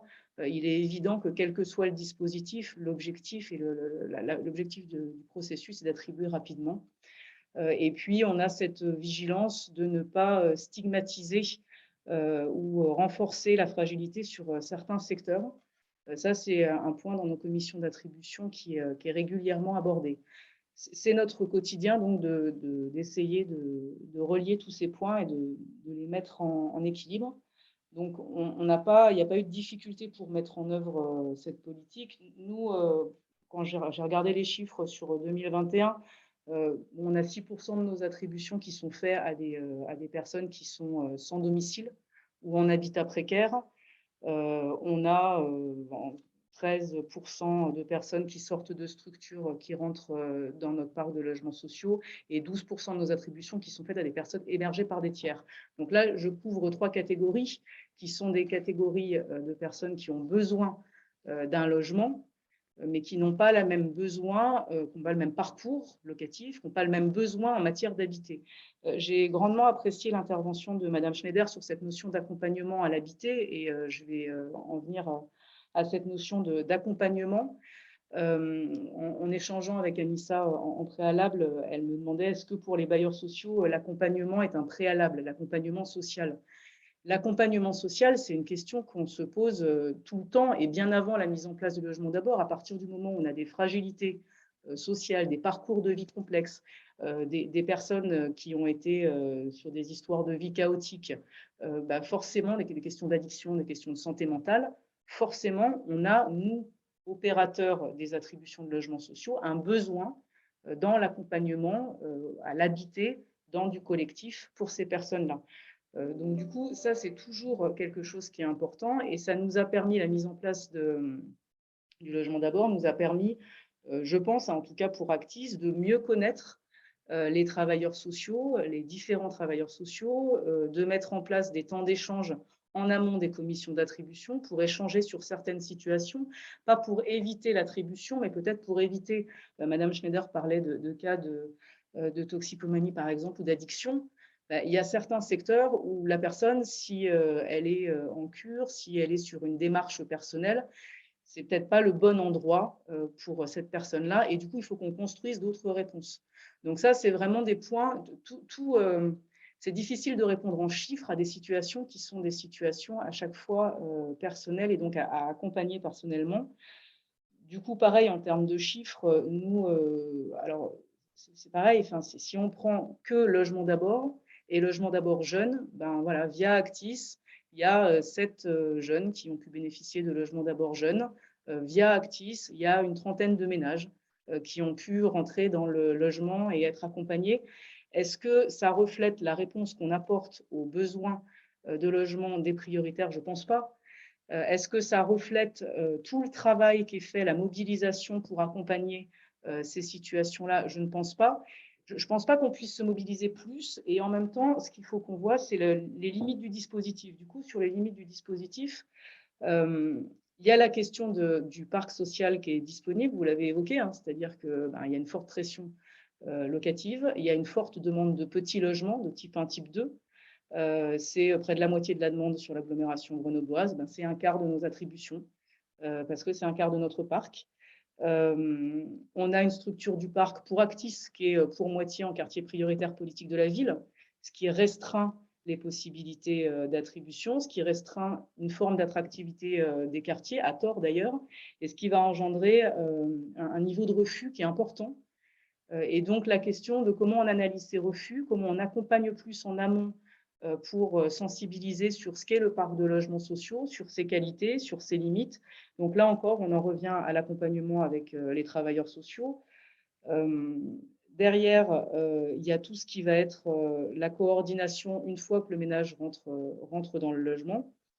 Sur la vie dans le logement, une fois que les personnes sont là, sur ces 30 ménages que j'évoquais qui sont aujourd'hui locataires Actis, on a une situation, pareil, pour rentrer dans le concret, hein, on a une situation qui est une situation compliquée en titre locatif par rapport à des questions d'impayés, tout simplement, donc c'est qui se traite dans le droit commun. Et puis, on a une situation qui est une situation beaucoup plus complexe, où là, s'est posé la question de comment on fait pour construire avec les travailleurs sociaux un itinéraire de sortie, parce que la personne ne peut pas tenir dans un logement collectif, pose des difficultés, il y a eu des troubles de santé mentale tellement importants que tout le monde était démuni et qu'on ne savait pas faire. Donc ça, c'est une vraie difficulté, c'est-à-dire qu'il y a un moment, il y a mais pas que dans le cadre de logement d'abord, dans le cadre de profils de demandeurs qui sont fragiles, chaotiques, avec des difficultés psy notamment. On est collectivement démunis et aujourd'hui, on a cet absolu impératif de pouvoir avoir une pérennisation des dispositifs d'accompagnement et un renforcement des dispositifs d'accompagnement, sans quoi c'est sûr qu'on peut avoir potentiellement une crispation. Je le disais, je ne pense pas, en tout cas d'un point de vue opérationnel, il y a quand même quelque chose qui est ancré sur la nécessité d'échanger entre bailleurs sociaux, entre nos conseillères en économie sociale et familiale et les travailleurs sociaux. Donc, il faut qu'on réussisse à l'auto-organiser, ce qui n'est pas le cas encore aujourd'hui, loin de là. En revanche, il y a toujours cette ombre qui guette dans nos commissions d'attribution. Je le formule comme ça, hein, je m'exprime au nom d'Actis, mais de pouvoir dire oui, mais du coup, on va crisper, on va déstabiliser certaines résidences parce qu'il va y avoir, une fois sur 100, des difficultés telles qu'on ne saura pas les résoudre. Et là, du coup, c'est vrai que c'est important de pouvoir construire des solutions Aujourd'hui, c'est des points qui n'ont pas été abordés. Alors, voilà, moi, je n'ai pas envie de finir sur ce point-là. Ce qui est certain, pour en revenir à votre propos initial, Manuel, c'est que tant qu'on sera sur de la gestion de pénurie de logements sociaux, on aura ces difficultés-là parce qu'on a peu de choix, alors qu'on voit bien qu'on est sur de l'accompagnement individuel ultra qualitatif et que donc on a besoin de pouvoir avoir un volet de logement suffisamment large pour répondre à l'ensemble des besoins qu'on n'a pas aujourd'hui. Vous dire comment est-ce qu'on peut réussir à mieux mobiliser du foncier, à faire que l'État revienne sur la réduction de loyer de solidarité ou fasse une marche arrière sur l'abondement aux APL ou reviennent dans le Fonds national des aides à la pierre, je vous renverrai plutôt à la lecture des propositions du document de l'Union sociale pour l'habitat, qui a sorti un document qui est assez épais sur ces problématiques-là, avec tout un volet sur la nécessité de produire plus. Je crois de mémoire que l'enjeu, il est à 150 000 logements dont 60 000 PLAI. C'est ça l'enjeu, hein, c'est de produire et de produire des logements accessibles, abordables. Voilà, une fois qu'on en est là, je pense qu'on est plutôt à l'échelle nationale, plus tout le travail local, mais je ne vais pas pouvoir répondre à cette question aujourd'hui. Sur le logement d'abord, on est mobilisé, les bailleurs sociaux sont mobilisés, on est coordonnés au sein de l'association APSIS. On a envie que le partenariat continue avec les collectivités, les associations, pour collectivement monter en compétence et apporter des réponses. Eh bien, merci beaucoup. Moi, j'avais une question juste pour rebondir sur ce que vous avez dit sur la difficulté à travailler en commun entre travailleurs sociaux et conseillers économie sociale, familiale des bailleurs sociaux, notamment sur des attributions qui peuvent apparaître comme risquées pour des ménages sur lesquels il peut y avoir un petit doute sur, en l'absence d'accompagnement, comment ils vont se comporter dans le logement. Concrètement, quand en commission d'attribution se pose ce type d'interrogation, est-ce que vous avez quand même des moyens de solliciter un accompagnement? Est-ce que ça se fait un peu au cas par cas ou est-ce qu'il n'y a rien du tout? Alors, on n'est pas prescripteur. Les bailleurs sociaux ne sont pas prescripteurs. C'est-à-dire que le travail, il se fait en amont.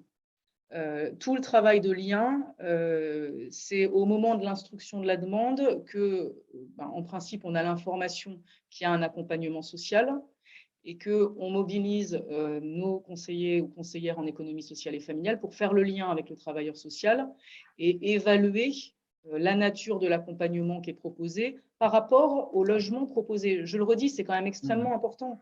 Il y a des secteurs qui sont tout sauf calmes, c'est vrai. Il y a d'autres secteurs qui ont mauvaise presse et qui pourtant fonctionnent très bien. Mais quand il y a des parcours atypiques, il est normal qu'on regarde où les personnes vont être positionnées. Donc ce travail-là, il se fait en amont.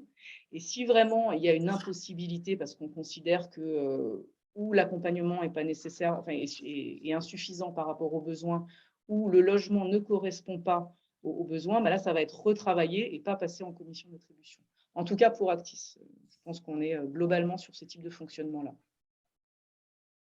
Et du coup, ce travail d'animation piloté par la métropole avec l'ensemble des opérateurs et associations a vraiment permis à des mondes qui se connaissaient, à mon sens, finalement assez mal, de mieux comprendre nous, nos contraintes d'attribution, les pièces, c'est bête, mais les documents administratifs nécessaires pour passer en commission d'attribution, qui sont des parcours du combattant pour certains ménages, et qui nous sont imposés. C'est vraiment des choses très concrètes sur lesquelles on a pu échanger.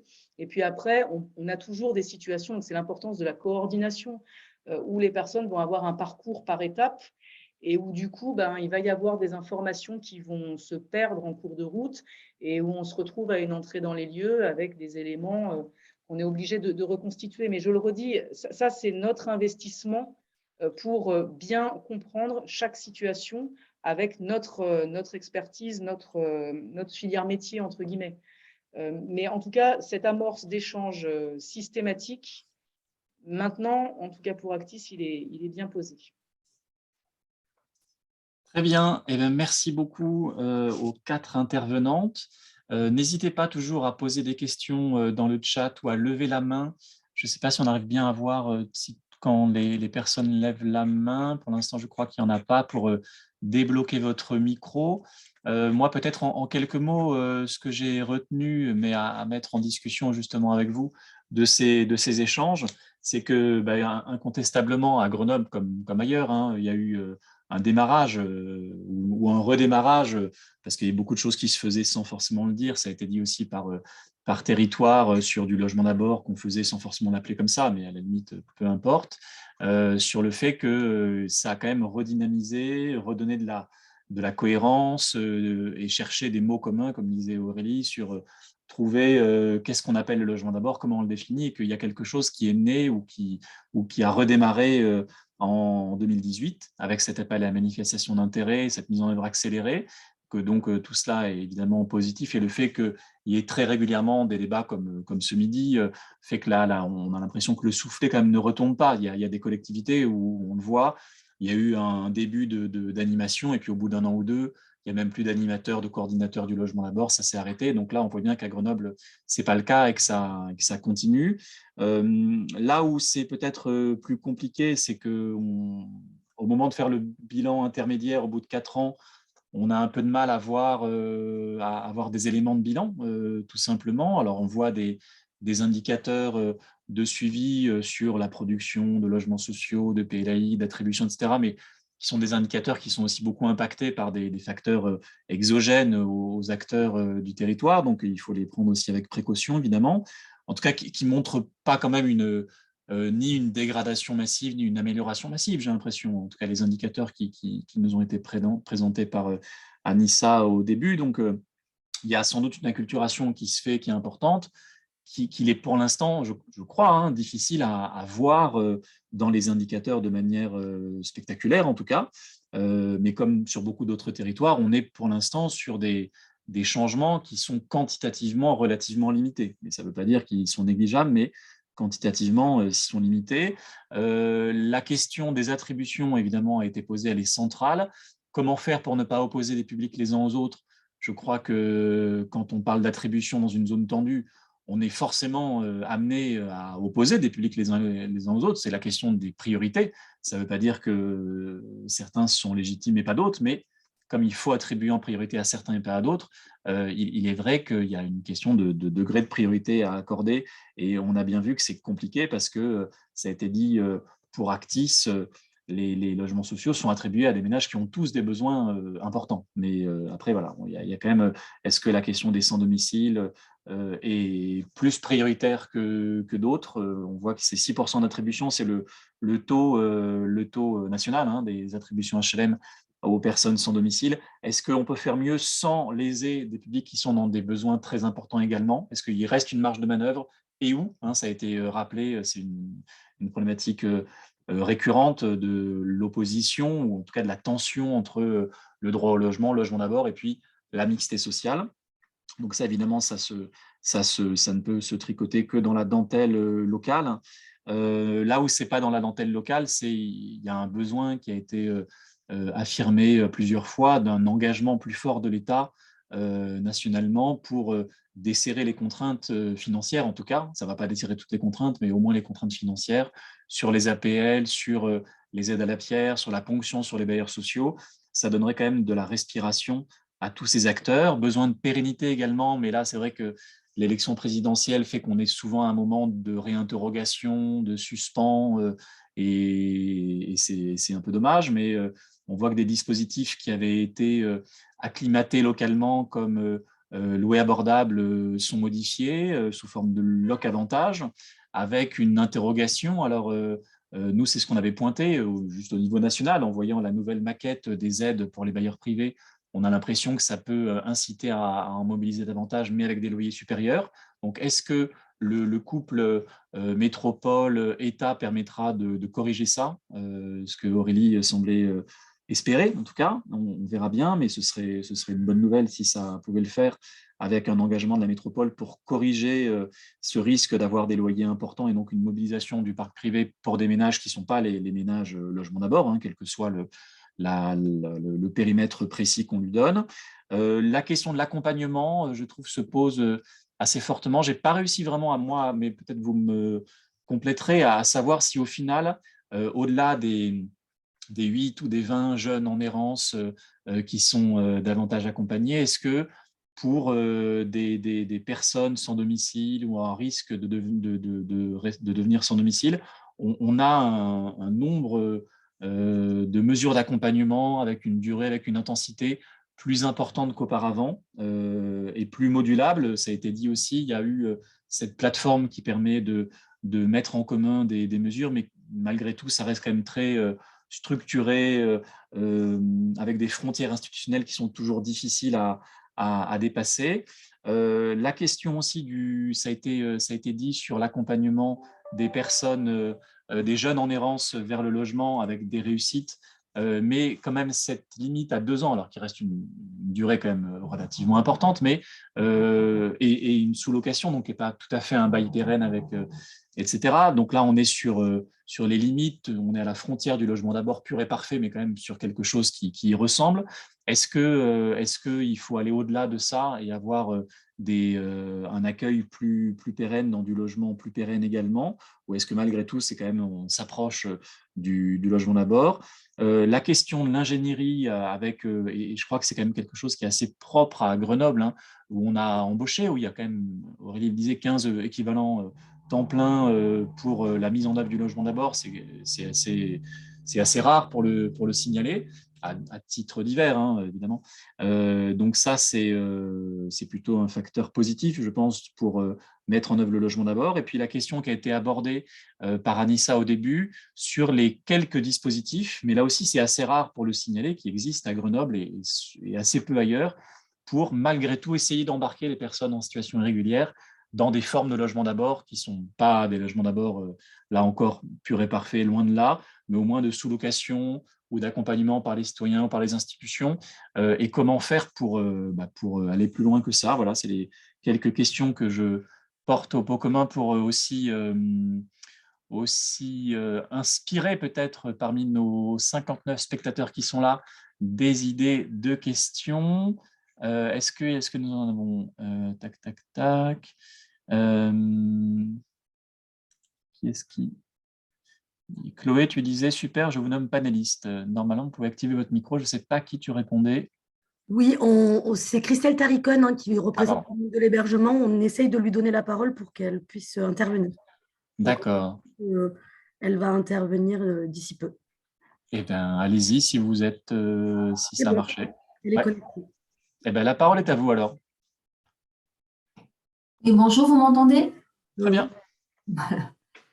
Oui, alors, pardon. Bonjour à tous. Je voulais juste réagir sur 2 points. Alors, c'est en lien avec le secteur de l'hébergement, mais plus largement. Ça a déjà été dit, mais c'est vrai qu'on peut, enfin, je ne sais pas si on peut se féliciter des avancées, mais je crois qu'on peut se le dire aussi, qu'il y a quand même eu depuis 2018 un certain nombre de points positifs.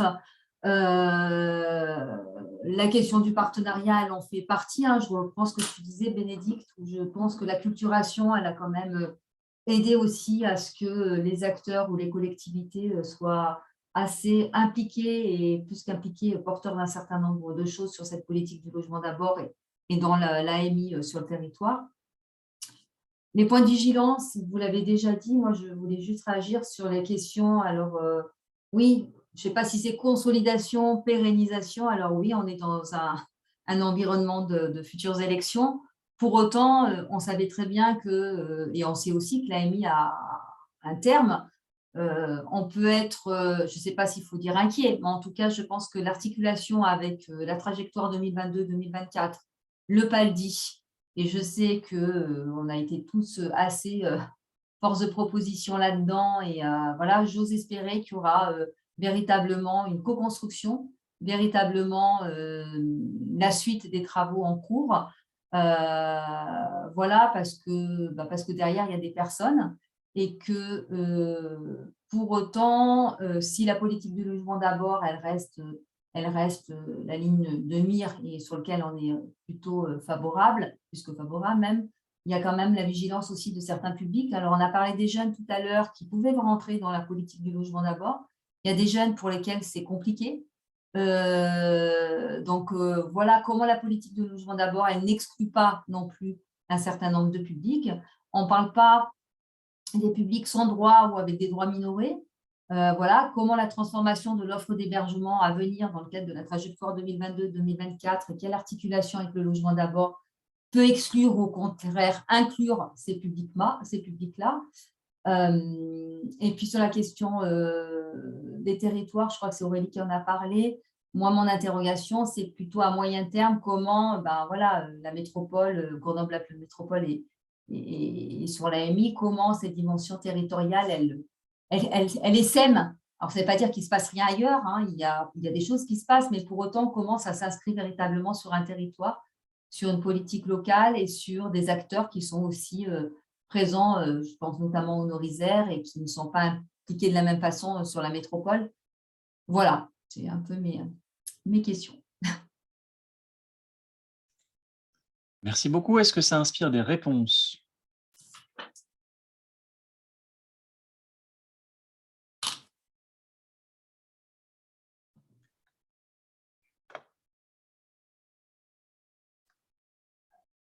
Pas forcément.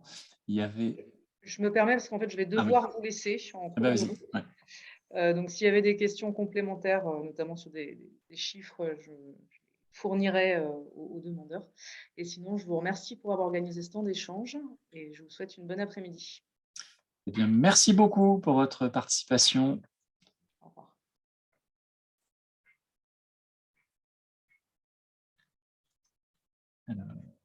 Est-ce que nous avons d'autres questions? Il y avait une question qui portait sur la deuxième intervention, pardon, sur les jeunes en errance. Juliette Sonzoni qui demandait: est-ce que certains jeunes quittent le logement après quelques mois?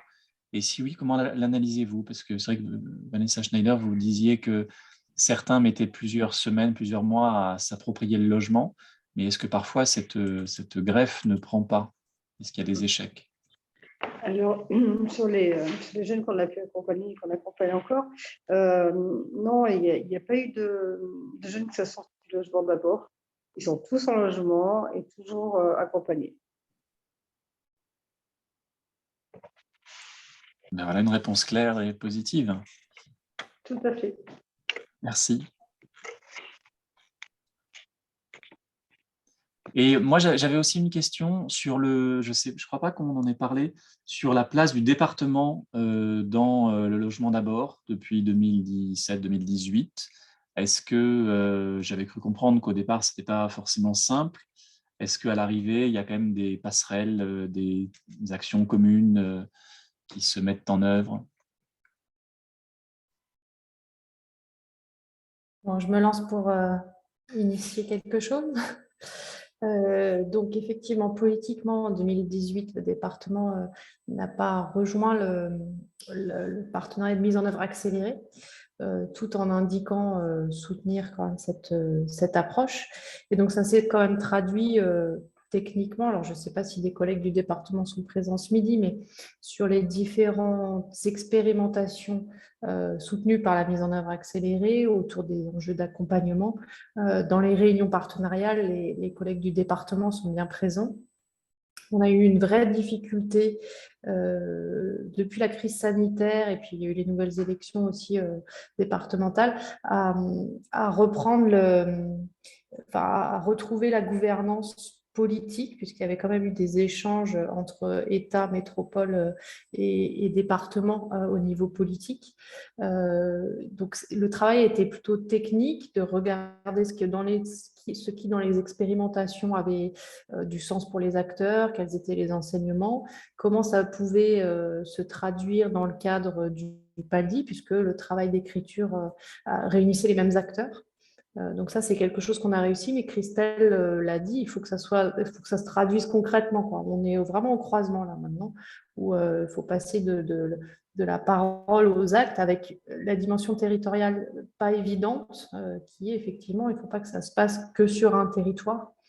Et puis, il faut aussi, s'il y a besoin, s'il y a des préconisations, des enseignements qui visent à faire évoluer les cadres d'action public, que ce soit du département ou d'autres, il y a quand même cette étape de validation politique sur laquelle, pour l'instant, on n'a pas réussi. Enfin, il n'y a pas cette... voilà, ça va peut-être se faire, hein, nouvelles élections, je l'ai dit, donc le temps que... Mais le temps est un petit peu long quand même. Très bien, merci. Nous avons une question aussi sur l'éventualité d'une nouvelle nuit de la solidarité. Est-ce que c'est prévu? Est-ce que... bon. Ce qui est acté, c'est que dans le mandat, donc qui a démarré il y a 2 ans, l'idée d'avoir une photographie à distance de celle de 2019. Donc, s'était posé la question l'été dernier pour avoir une temporalité différente. La crise sanitaire n'a pas permis de construire le projet. La métropole s'est posé la question aussi, parce qu'interrogée par la DIAL, de réaliser une nuit de la solidarité à date du 21 janvier. Et après analyse du projet, estimé que ça ne répondait pas forcément aux besoins des acteurs, si ce n'est qu'il y a quand même un besoin d'observation, mais enfin, ce qui était proposé, puisque, je l'ai dit, hein, l'enjeu d'observation, il est clé. Il y a plutôt une démarche de moyen terme là, qui mobilise en tout cas les moyens métropoles. Donc, il y a aussi ça, hein, une organisation de moyens. Donc, est-ce qu'il y aura une nuit de la solidarité pas cet été en 2023? C'est une possibilité. Je ne peux pas m'engager jusque-là aujourd'hui, mais voilà, c'est une possibilité. Merci beaucoup. Est-ce que nous avons d'autres questions parmi les spectateurs? Non, pas pour le moment en tout cas. Non.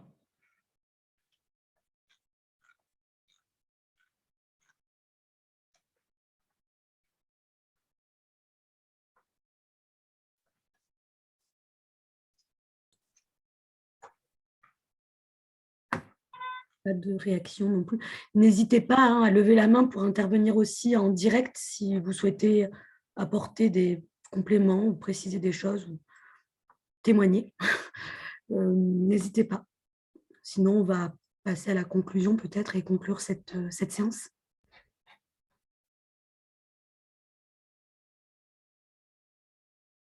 Vanessa, vas-y.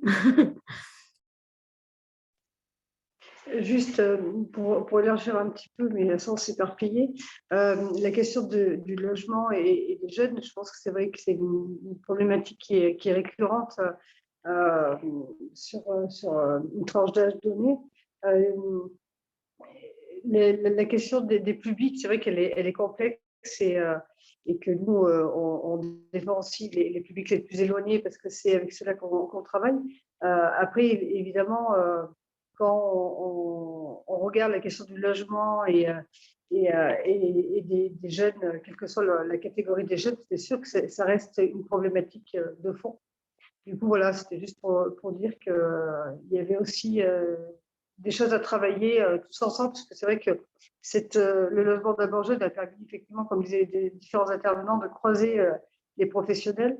Et je pense qu'il y a des thématiques sur lesquelles on pourrait se rencontrer aussi pour élargir aussi sur la question de la jeunesse et de l'accès au logement.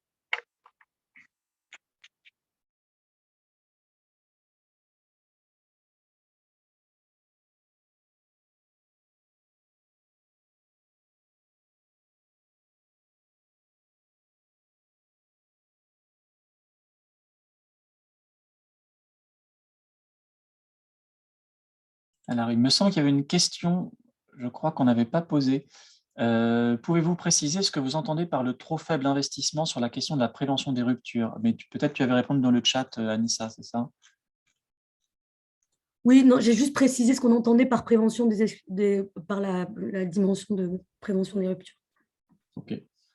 Moi, du coup, peut-être en lien avec ça, j'avais une question sur les sorties sèches de l'aide sociale à l'enfance. On avait vu avec vous, Vanessa Schneider, que c'était un point d'attention, forcément, pour votre service. Est-ce que la mise en suspens relative, en tout cas, de ces sorties sèches pendant le Covid, et en partie depuis mars 2020, ça vous a facilité le travail? Est-ce que vous avez vu un changement? C'est difficile à dire. Effectivement, l'année 2020 est tellement particulière que du coup, c'est un peu compliqué de voir qu'est-ce qui a été dû au sortie sèche. Est-ce que c'est la fait d'une prise en charge? Est-ce que c'est le fait que le confinement à augmenter le risque de rupture avec les différentes prises en charge. C'est un peu compliqué. Après, juste sur la fin des prises en charge de l'aide sociale à l'enfance, il y a une vraie problématique qui, c'est pas forcément le sujet ici, hein, mais qui est très récurrente, c'est comment est travaillée l'autonomie des jeunes après 18 ans. Et c'est vrai que sur ces jeunes, c'est un constat qui m'appartient et je n'engage que moi sur ce que je vais dire, mais c'est compliqué de dire à un enfant de 18 ans qu'il est autonome et qu'il a un accompagnement qui va être réduit après avoir eu une prise en charge de plusieurs années et avec du collectif, avec une présence éducative au quotidien. Et donc, on demande à des jeunes qui ont eu des parcours très complexes et difficiles d'être bons, voire meilleurs, j'ai envie de dire comme ça, qu'un jeune qui a eu un parcours en famille, enfin voilà, c'est linéaire, quoi. Et du coup, on les met. Moi, je trouve qu'il y a une vraie difficulté à cette question-là de l'autonomie des jeunes sortant d'un parcours à eux long et complexe.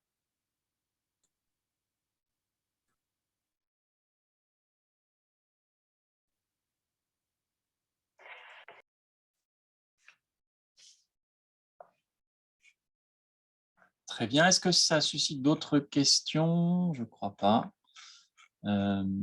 Peut-être que du coup, je peux en profiter pour vous inciter aussi à lire le 27e rapport sur l'état du mal logement. On a essayé de faire un bilan intermédiaire, hein, pareil, avec beaucoup de trous dans le bilan parce que c'est difficile d'y voir très clair précisément et puis parce que de toute façon, les territoires sont extrêmement divers. Donc, ce bilan intermédiaire du logement d'abord et qu'on a conclu par des propositions quand même ou des revendications pour que cet élan il ne s'arrête pas, même si un élan qui est inégal, qui est parfois frustrant, mais qui est quand même encourageant parce qu'il y a quand même une dynamique qui s'est mise en place et on le voit bien à Grenoble et sur d'autres territoires et faire en sorte que on s'est dit plusieurs fois qu'on était un peu en stand-by là sur les intentions de l'État parce que et de la future majorité, du futur gouvernement, du futur ministre du logement, mais qu'on ne refasse pas en 2022 comme on avait fait en 2012, il y a 10 ans, où finalement le logement d'abord, qui était très à l'époque embryonnaire, hein, c'est pas pour comparer, mais avait été vu comme une politique du gouvernement précédent et au final le nouveau gouvernement l'avait pas repris à son compte parce qu'ils avaient d'autres priorités. Et c'est dommage, enfin, ce serait dommage qu'il y ait à nouveau une rupture de ce type-là, parce qu'après, on reprend du temps pour retrouver les mots adéquats, pour se mettre d'accord sur les périmètres, etc. Donc, faire en sorte que le nouveau gouvernement, quel qu'il soit, reprenne à son compte cette ambition du logement d'abord, reprenne à son compte cette contractualisation, ça a été dit, avec les collectivités, notamment celles qui ont envie de faire, quoi, forcément, et mieux financer, parce que malgré tout, quand on regarde, évidemment, on ne peut pas résumer le logement d'abord aux actions qui sont financées dans le cadre de cet appel à manifestation d'intérêt, mais dans ce cadre de cette AMI, les financements dédiés sont quand même assez réduits malgré tout, quand on pense à l'ampleur des besoins d'accompagnement, de captation, de communication, de formation de tous les acteurs, et puis d'ingénierie hein, dans les collectivités pour animer tout ça, pour rappeler les mots d'ordre, les objectifs. Sans doute que ça ne coûterait pas grand-chose de multiplier par 2, par 3 l'enveloppe qui est dédiée à ce type d'initiative. Et puis, il y a aussi l'idée, évidemment, d'avoir un changement d'échelle, parce que là, on voit bien qu'on est encore dans beaucoup d'endroits sur des dispositifs, sur des expérimentations, et pas vraiment sur une généralisation du logement d'abord, à la fois parce qu'il manque sans doute encore un peu d'acculturation. Aurélie a dit que c'était un processus encore en cours, évidemment, ça prend du temps, mais aussi parce que les moyens ne sont pas non plus totalement présents sur ce type de besoins. Je pense notamment au FNAVDL qui a été un peu abondé pour avoir davantage d'accompagnement, pour le programme 10 000 logements accompagnés de l'USH. On est sur des programmes qui font leurs preuves, qui sont intéressants, mais qui doivent être mieux financés parce que sinon, on voit qu'on est toujours dans la gestion de la pénurie, la gestion des priorités. On estime également qu'on peut faire mieux au niveau des attributions HLM, ça a été dit. Certains jouent le jeu, mais pas tous, parmi les réservataires, parmi les bailleurs sociaux, parmi les différents territoires, et qu'il il y a des objectifs, des quotas légaux à atteindre qui ne sont pas atteints, qu'il s'agisse des attributions au premier quartile de revenus, qu'il s'agisse des attributions aux ménages prioritaires, notamment les ballots. C'est quand même pas acceptable et il faut que l'État fasse respecter tout simplement, notamment la loi égalité et citoyenneté, et puis tout simplement la loi DALLO qui a fêté ses 15 ans au mois de mars, il y a quelques jours. La question aussi des personnes en situation irrégulière, on en a parlé rapidement, mais c'est vrai que si on veut tendre ou commencer à atteindre le logement d'abord, il faut absolument trouver des solutions là-dessus. Et pour le coup, alors ça peut passer par la mobilisation des collectivités, des citoyens, et on l'a vu à Grenoble avec certains dispositifs, ou on le voit dans le Puy-de-Dôme ou en Occitanie, dans l'Hérault, avec le Alternative Hotel pour sortir des hôtels des personnes en situation régulière, pour les accompagner vers la régularisation. Mais malgré tout, ça nécessite une vraie politique de l'État, hein, du ministère de l'Intérieur, des préfectures qui ont parfois des politiques un peu différentes, mais qui malgré tout restent sur des approches assez, assez fermées en général, avec ne serait-ce qu'un accès au guichet parfois à la demande de régularisation qui est difficile. Là, il faut qu'il y ait absolument un changement d'attitude de ce point de vue-là. C'est sans doute pas la bonne période, la période électorale, pour annoncer des choses. Évidemment, on sait que le sujet, il est piégé, il est miné, mais tout le monde a bien conscience, à la fois au sein de l'État, des collectivités, des acteurs de l'hébergement, que c'est un verrou que les acteurs locaux n'ont pas les moyens de déverrouiller tout seuls, quoi. Donc là, il y a quelque chose absolument à faire. Parmi les verrous aussi très difficiles à déverrouiller, c'est la question de l'accès aux revenus, aux minima sociaux, notamment pour les moins de 25 ans. Donc on voit qu'on peut inventer quand même des choses, des pécules, etc. Mais ça reste toujours des bricolages compliqués, ou la garantie jeune, qui sont toujours des dispositifs très spécifiques et qui ont du mal à s'adapter à tous les besoins. Et puis la revalorisation, tout simplement, quand même, des minima sociaux pour ceux qui peuvent y avoir accès. On voit bien que toucher 560 € pour le RSA socle, c'est insuffisant pour se payer un logement, parfois même dans le logement social, avec les APL qui ont été beaucoup rognés ces 5 dernières années. Pour se payer un logement, même mobilisé dans le parc privé, en intermédiation locative, avec les nouveaux barèmes de loyer, parfois ça va être difficile aussi. Sur le parc locatif privé libre, c'est encore plus difficile, mais avoir cette revalorisation permettrait quand même de donner un peu plus d'autonomie aux personnes. Et puis on l'a dit, hein, faire en sorte que les bailleurs sociaux aient les moyens de rénover, d'entretenir, d'accompagner, de produire du logement social et très social, sans aller au maximum des loyers plafonds autorisés, et reconstituer ce volume de parcs de logements très sociaux qu'on a pu produire dans les années 70-60 et qui aujourd'hui manque beaucoup. Donc, on a besoin d'aide à la pierre supplémentaire. Et c'est vrai que là, on attend que la campagne électorale, que les candidats se positionnent dessus. La crainte qu'on a, c'est que dans les 30 jours qui restent, il ne se passe pas grand-chose et que ce sujet passe à l'as et soit à nouveau renvoyé à des arbitrages obscurs, budgétaires, techniques, et qu'au final, on reste dans une pénurie en se demandant mais pourquoi donc il y a une telle pénurie sur certaines zones, alors que nous, on estime que les bailleurs sociaux ont vraiment un rôle à jouer et ont envie de le jouer, mais qu'il faut leur donner davantage de moyens. Et évidemment, il faut aussi que les acteurs locaux, les élus locaux, leur fassent toute la place. Donc, c'est la question aussi du respect de la loi SRU. Et il faut que l'État impose aussi l'atteinte de ces objectifs-là. Donc voilà, sur ces quelques sujets, en tout cas, que la dynamique logement d'abord ne s'arrête pas en 2022. On a quand même bon espoir, hein, on verra qui gagne, hein, mais que cette dynamique ne meure pas d'elle-même. Mais il ne faut pas simplement qu'elle demeure à ce rythme aujourd'hui qui satisfait certains parce qu'il se passe des choses et que c'est toujours motivant, mais qui frustre aussi beaucoup d'acteurs qui sont confrontés à l'urgence et à l'augmentation du nombre de personnes sans domicile, beaucoup en hébergement, et qui ne voient pas concrètement où est le logement d'abord, enfin qu'ils voient bien quand ils sont dans des présentations, qu'ils voient bien que des acteurs, y compris parfois eux-mêmes, le mettent en œuvre, mais que ça reste quand même tellement limité que il est possible que certains arrêtent d'y croire, en fait. Ils se disent que c'est une politique d'affichage et qu'au-delà de quelques expérimentations intéressantes, ça ne change pas fondamentalement la vie des 300 000 personnes qui sont aujourd'hui sans domicile. Voilà, en quelques mots. Est-ce que quelqu'un veut ajouter quelque chose, Anissa, ou des rendez-vous, des dates, des échéances? Merci pour cette conclusion, Manuel. Il y a quelqu'un qui a levé la main, donc Antoine Landreau, donc s'il souhaite prendre la parole, je l'invite à s'exprimer. Et puis après, effectivement, j'annoncerai quelques dates. Merci.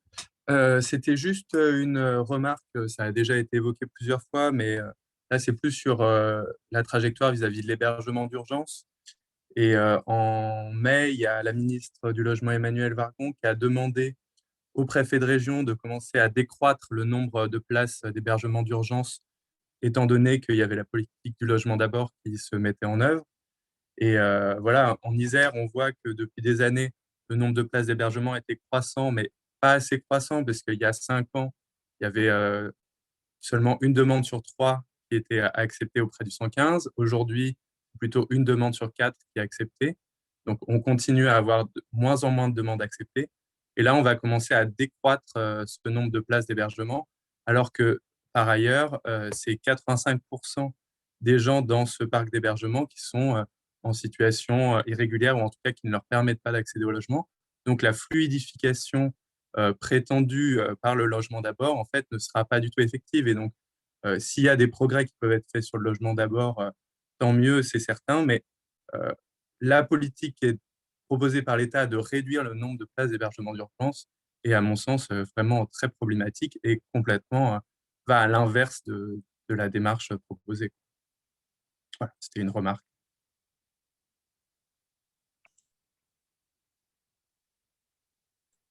Manuel, c'est bon, je pensais que tu voulais réagir. Mais merci beaucoup pour cette remarque sur laquelle effectivement on vous rejoint. Donc je vous annonce, je remercie déjà toutes les personnes qui sont intervenues dans le cadre de ce 12-14, et notamment Manuel Domergue, Aurélie Dufay et Vanessa Schneider, qui sont encore présentes actuellement. Merci à toutes et à Manuel. Et je vous annonce le prochain 12-14 qui aura lieu le 12 avril et qui concernera l'articulation entre la politique du logement et celle de la politique d'insertion de la jeunesse, notamment à partir de la question de la garantie jeune ou du contrat d'engagement jeune actuellement, puisque ça a été modifié très récemment. Voilà, donc je vous invite à vous inscrire à ce prochain 12-14. Et encore une fois, merci à tout le monde. De rien, merci à vous. Merci, au revoir.